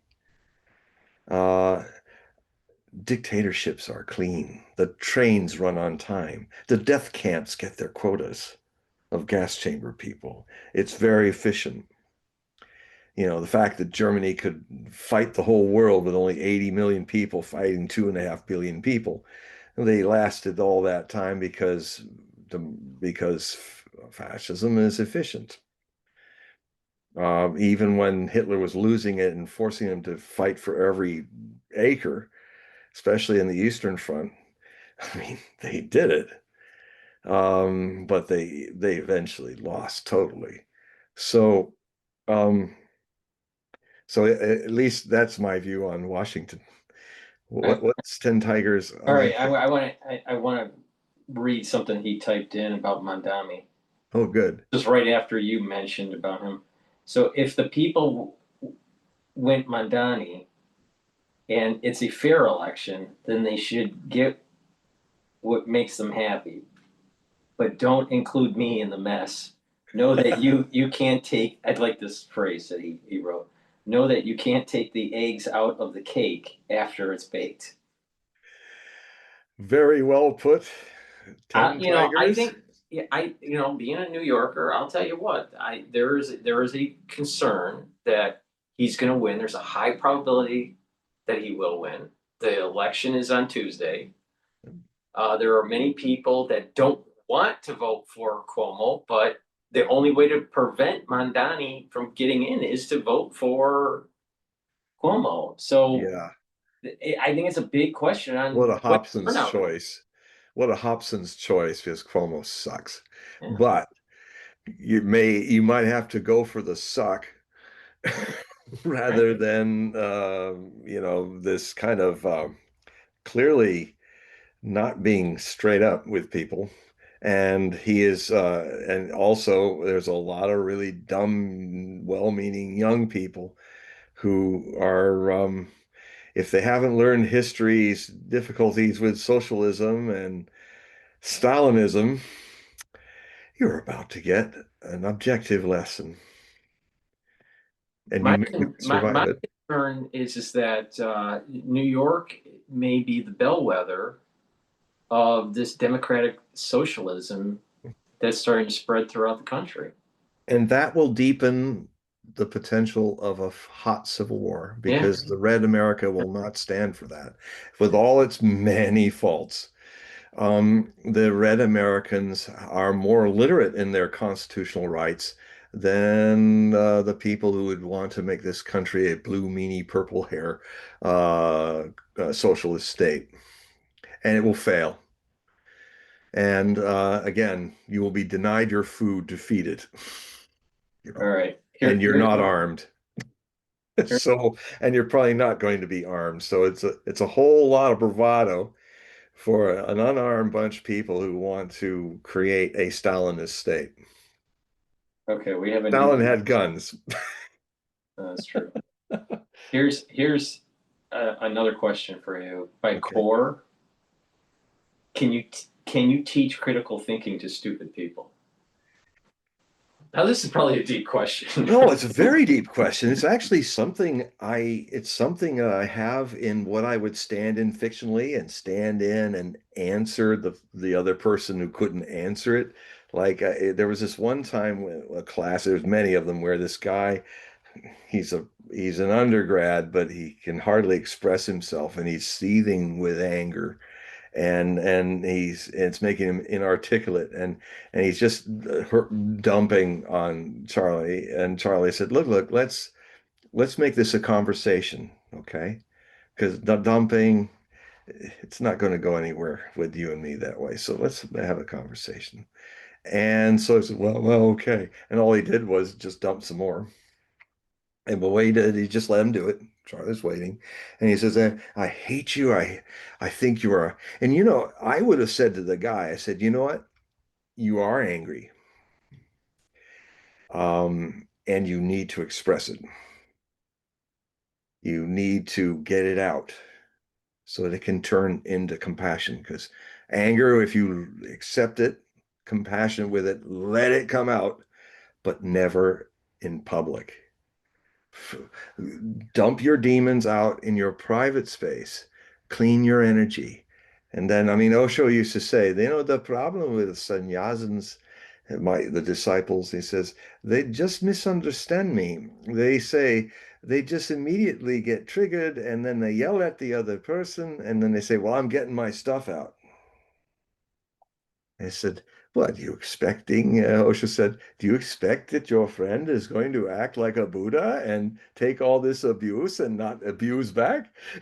So, so he was always about, you have to express your anger and if more people did privately or through meditations, it would clear it out. And then you can think more straight because your energy is not lost in the poison of anger.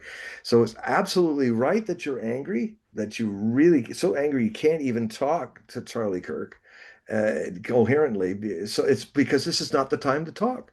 This is for you to take a pillow and put Charlie Kirk's name on a piece of paper on it. And then for 20 minutes, you take another pillow as you're squatting on your knees or something, and you start going boom, boom, boom. This is one of Osho's anger meditation.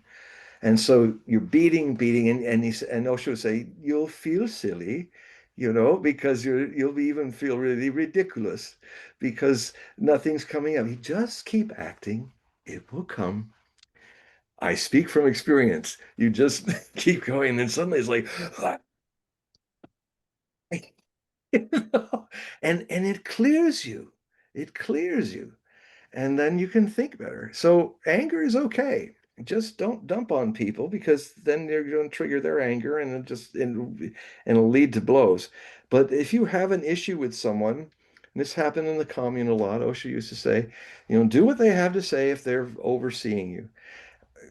Go deal with your anger later. And when you're calm and cool after a few days, when you can talk about the situation without rage and emotion, then talk about it to the person. So this is something everybody needs to do, from the leaders down to the led. And so what was it? What was the other part of the question again? No, it's just, can you teach critical thinking to stupid people? Yes. Well, no, you can't. But you can teach. You can definitely teach Charlie Kirk, if he unfortunately was not killed. You can teach him something I wanted to teach him after that guy, because what he said is, "Oh, what?" Suddenly Charlie Kirk interrupted and said, "What have I said that's been racist?" And of course, he had no answer. So he felt even more stupid and more angry. And basically, I would have come up. Uh, And, I would have said, well, Charlie, you've just made a new enemy, that kid. You make a lot of friends, but you make as many enemies. And you kind of remind me of what my favorite quote of Einstein about human nature. He said, the difference between mediocrity and genius is genius knows its limits. So here I see you talking to mediocrities, fools, people who can't communicate. And you're kind of, hey, that's easy. That's not a challenge. You going after mediocrities and putting them down is basically you being a fifth grader going after kindergartens. It's not really, and so I'm wondering, Charlie, if you're a person of um, you see yourself as a person of genius, because you are. What you're doing is a lot of things that you've started a whole movement. There's something there. But what's the limits of your genius when you're constantly using it to easily dismantle people who predictably can't be in your league of communication or stuff? And what is the limit of your genius when one day that kid comes back, and he doesn't come back with his words, he comes back with a gun? What do you think happens when you keep poking those people who have no limits to their mediocrity? What kind of genius are you if you're destroyed in that?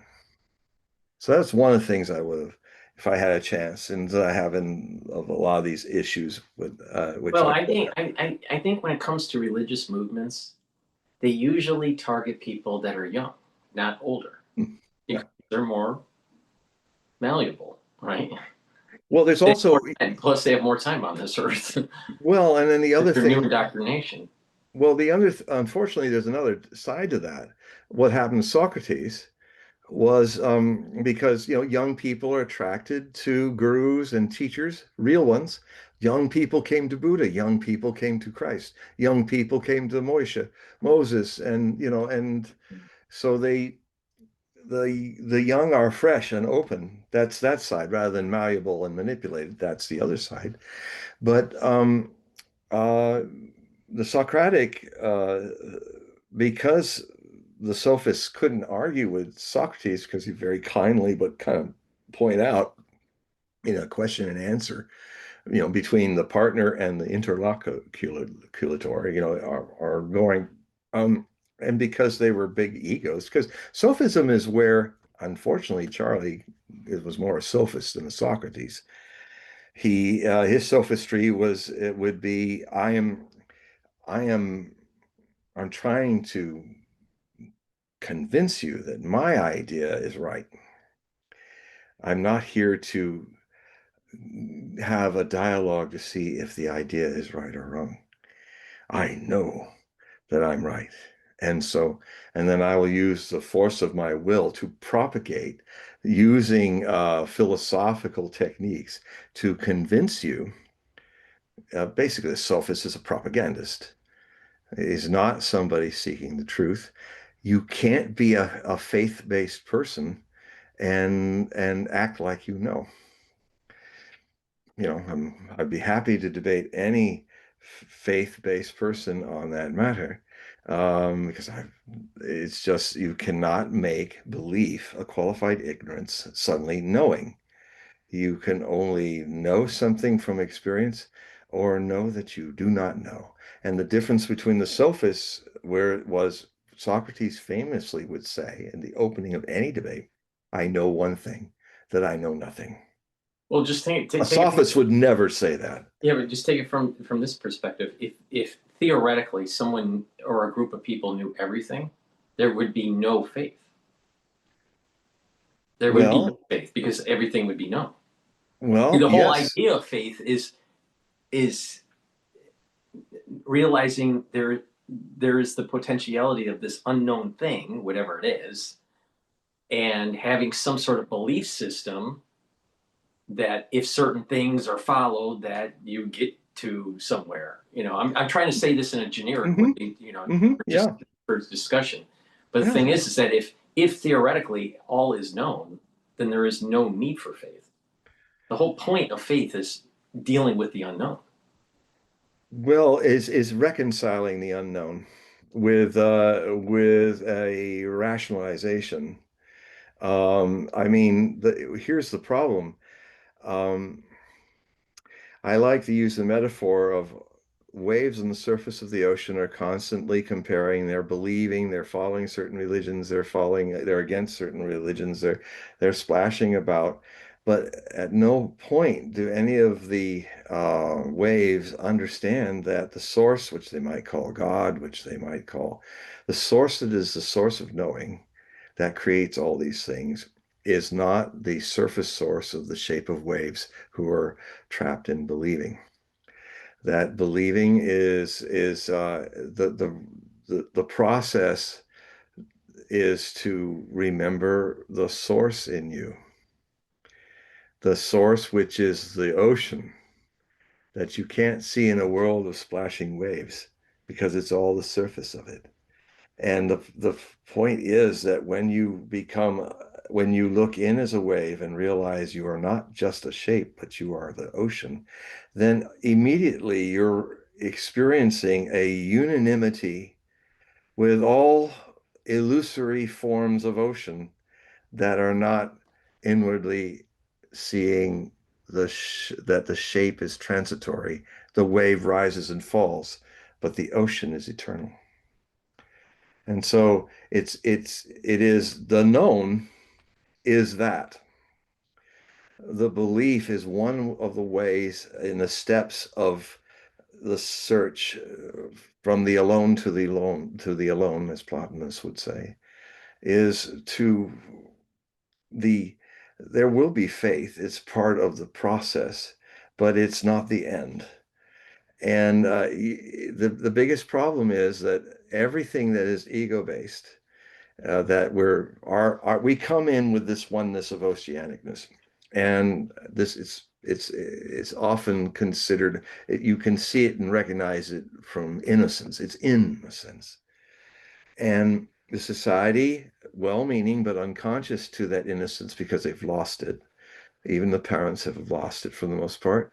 They love you, but they want to make sure that you can adapt into this world that is identified with the shape of waves. Because you're not going to make it in this world. You won't.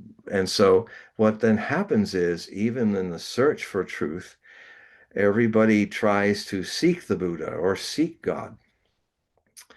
And because the ego, the temporary body mind shape set that we are, is out oriented. It is into identity. And to be an I separate from everybody else means you forget the oceanic that you are. You now are lost in searching in the waves for something you always are. You've never been anything but. It is it is the most ordinary thing to have this enlightenment wake up in you because it's you are ordinarily the ocean. And so there then comes a very interesting twilight zone, a meeting where a master and the master who has remembered he is the ocean, will try to use language of the wave shape to create situations and to hint upon something that makes you, uh, some people, uh, realize that you can't find what you're seeking outside of yourself. You are the thing you're seeking. You have never been other than godliness. Not a God persona. That's one of the mistakes. People seek a God as a personality, an imaginary friend for adults. And and it is not that way. You are, have always been the divine. Even the devil is Dev, the divine. That is the hypothesis. It's not to be believed. It's not to be disbelieved. That's a trap. You have to go beyond the trap of believing or disbelieving. You have to actually, strangely enough, science, outer science and inner science of knowing the source are very similar. They follow the same scientific uh, art of witnessing. You have a hypothesis. Is everything I'm seeking outside, which I can never seem to find, is that because I somehow, unaware of it, am the thing I'm seeking? And uh, and all these forms that are constantly changing, living and dying, is one nature of a world of waves, movements in consciousness. But the ocean, but how do I then, how can I find something I already am? And then the process, that's the hypothesis. And then you see if it's so or not through the scientific method. And which I was very surprised many years ago when I realized that the scientific method is exactly the meditation method. So science has two wings. And in the Aquarian age, it will flourish greatly when the science of phenomenal search is balanced by subjective. Then science will fly. And it won't make things that destroy things. It will see the point that artificial idiocy is, that the living organic being must always be the master in any situation relationship with its machines. I mean, I love Data. I love that character, but Data only works because Data is played by a human being. Try to create a Data that is completely soulless, and it will act really well. It will do really well. It's like a lot of this artificial intelligence that are actually making, like somebody could make a facsimile of me as an artificial intelligence making these statements. But if you have an inner eye, you'll know it's fake, even if it, because really you could also say, as Buddha once said when he saw face to face in this final enlightened, he said, he called this kind of demonic thing that was there, the architect of ego. And he simply witnessed it and then disappeared. Hmm. So and became back into the whole. Now, when that's happened, you can enjoy, or you can be in this world of change. We are but visitors that have never been born and never died. It only appears that we live and die. But this is the godliness. And anyway, that is my experience. I can't it, experience, any words are not going, the fragments of words cannot embrace and tell you the whole. They can only hint. All right. All right. Well, we're at that time, John. Let me remind you all. But is rebuttal? Did we ever get to 10 Tigers' first rebuttal? Well, I mean, we kind of covered it. We've been talking. Okay. But yeah, I mean, I appreciate everybody typing in their questions. We like an interactive audience when we do these shows, and we do these shows usually every 2 weeks. But to remind the audience, in the description of this video and all the videos I do with John, there's a link there that will take you to his website. Please click that link, go to the website, and sign up for his periodicals, and perhaps even sign up for a reading. So, John, briefly, if you can explain what those are for the audience, maybe they'll purchase. Yes, my Hogue Prophecy Report is usually a bi-monthly. It's kind of a zine, a e-magazine, and it's fully illustrated. And I send it to you using your email address to send you a PDF file, an Adobe PDF file that you can transform into a very easily readable file on your phone or any other device. And basically we talk about a lot of things today we're talking about are some of the topics that I've just been writing about in my most recent Hogue Prophecy report, which will be released in a few days. And they're also fully illustrated. I also make them funny as much as I can. And for $60, if you go to my website, hogueprophecy.com, and look at the free samples, there are also links there so that if you like what you see and want to see more, you have three options. You can subscribe for a year, just $5 a year, $60 in one $60 payment.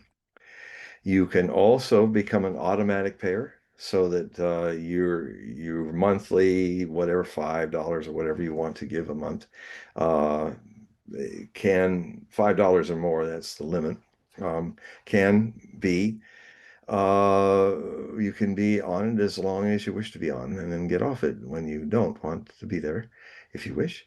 And there's also, for some who just want to budget it where they will just look at the freebies and just get the full Hogue Prophecy report of that one report, they can do that for $5 or a little more. And then I send you just the full report that was just released. And then later, if you want to uh, do that again, you can do that too. So there's all kinds of options to get this. Now, also, if you go to the top of hogueprophecy.com, you will see an ad about my readings in red, Hogue readings. And these readings start with an astrological study of the Kelly Blue Book of your birth chart, the strengths, the weaknesses, the potentials in your birth chart. And then it goes deeper into what is an empathic reading, which also will include a multi-layered kind of unusual way of doing the Celtic cross with the Osho Zen tarot deck. And these readings can last for a couple hours. If a lot of times we just go as long as we need to go deep. So it's lots of fun. Time flies really fast during the reading. It's always a shock when you realize that maybe you've all listening and watching me today have also noticed how these 2.5 hours have blown just quickly by. And so yes, so I hope that is so you when you see the link, click on the email link. And all you need to do is put Hogue reading in your subject line. If you want to say more, that's fine. But because I have my setup wide open so that I don't let any machines tell me what I want censored or not. So I can there's a lot of emails that I have to look at. A lot of it's garbage, but if you make a simple subject line like that, I will see it and I'll immediately get back to you with the further instructions on how you can do this online reading on Zoom with me. All right. Everybody, the link is in the description and also in the chat. So click that link. That'll take you to John's website. So John, thank you for a great and entertaining show. And I greatly appreciate everybody participating in the chat. Thank you, everybody. God, I wish we did. Were there other questions? We covered everybody's question that typed in. Good, But good. I thank you all I love doing questions because it's so spontaneous. right, right. Okay, well, John, tell the audience to goodbye and good night. Goodbye and good night, audience. All right. Thank you for joining us, everybody, and see you in a couple weeks. Bye bye.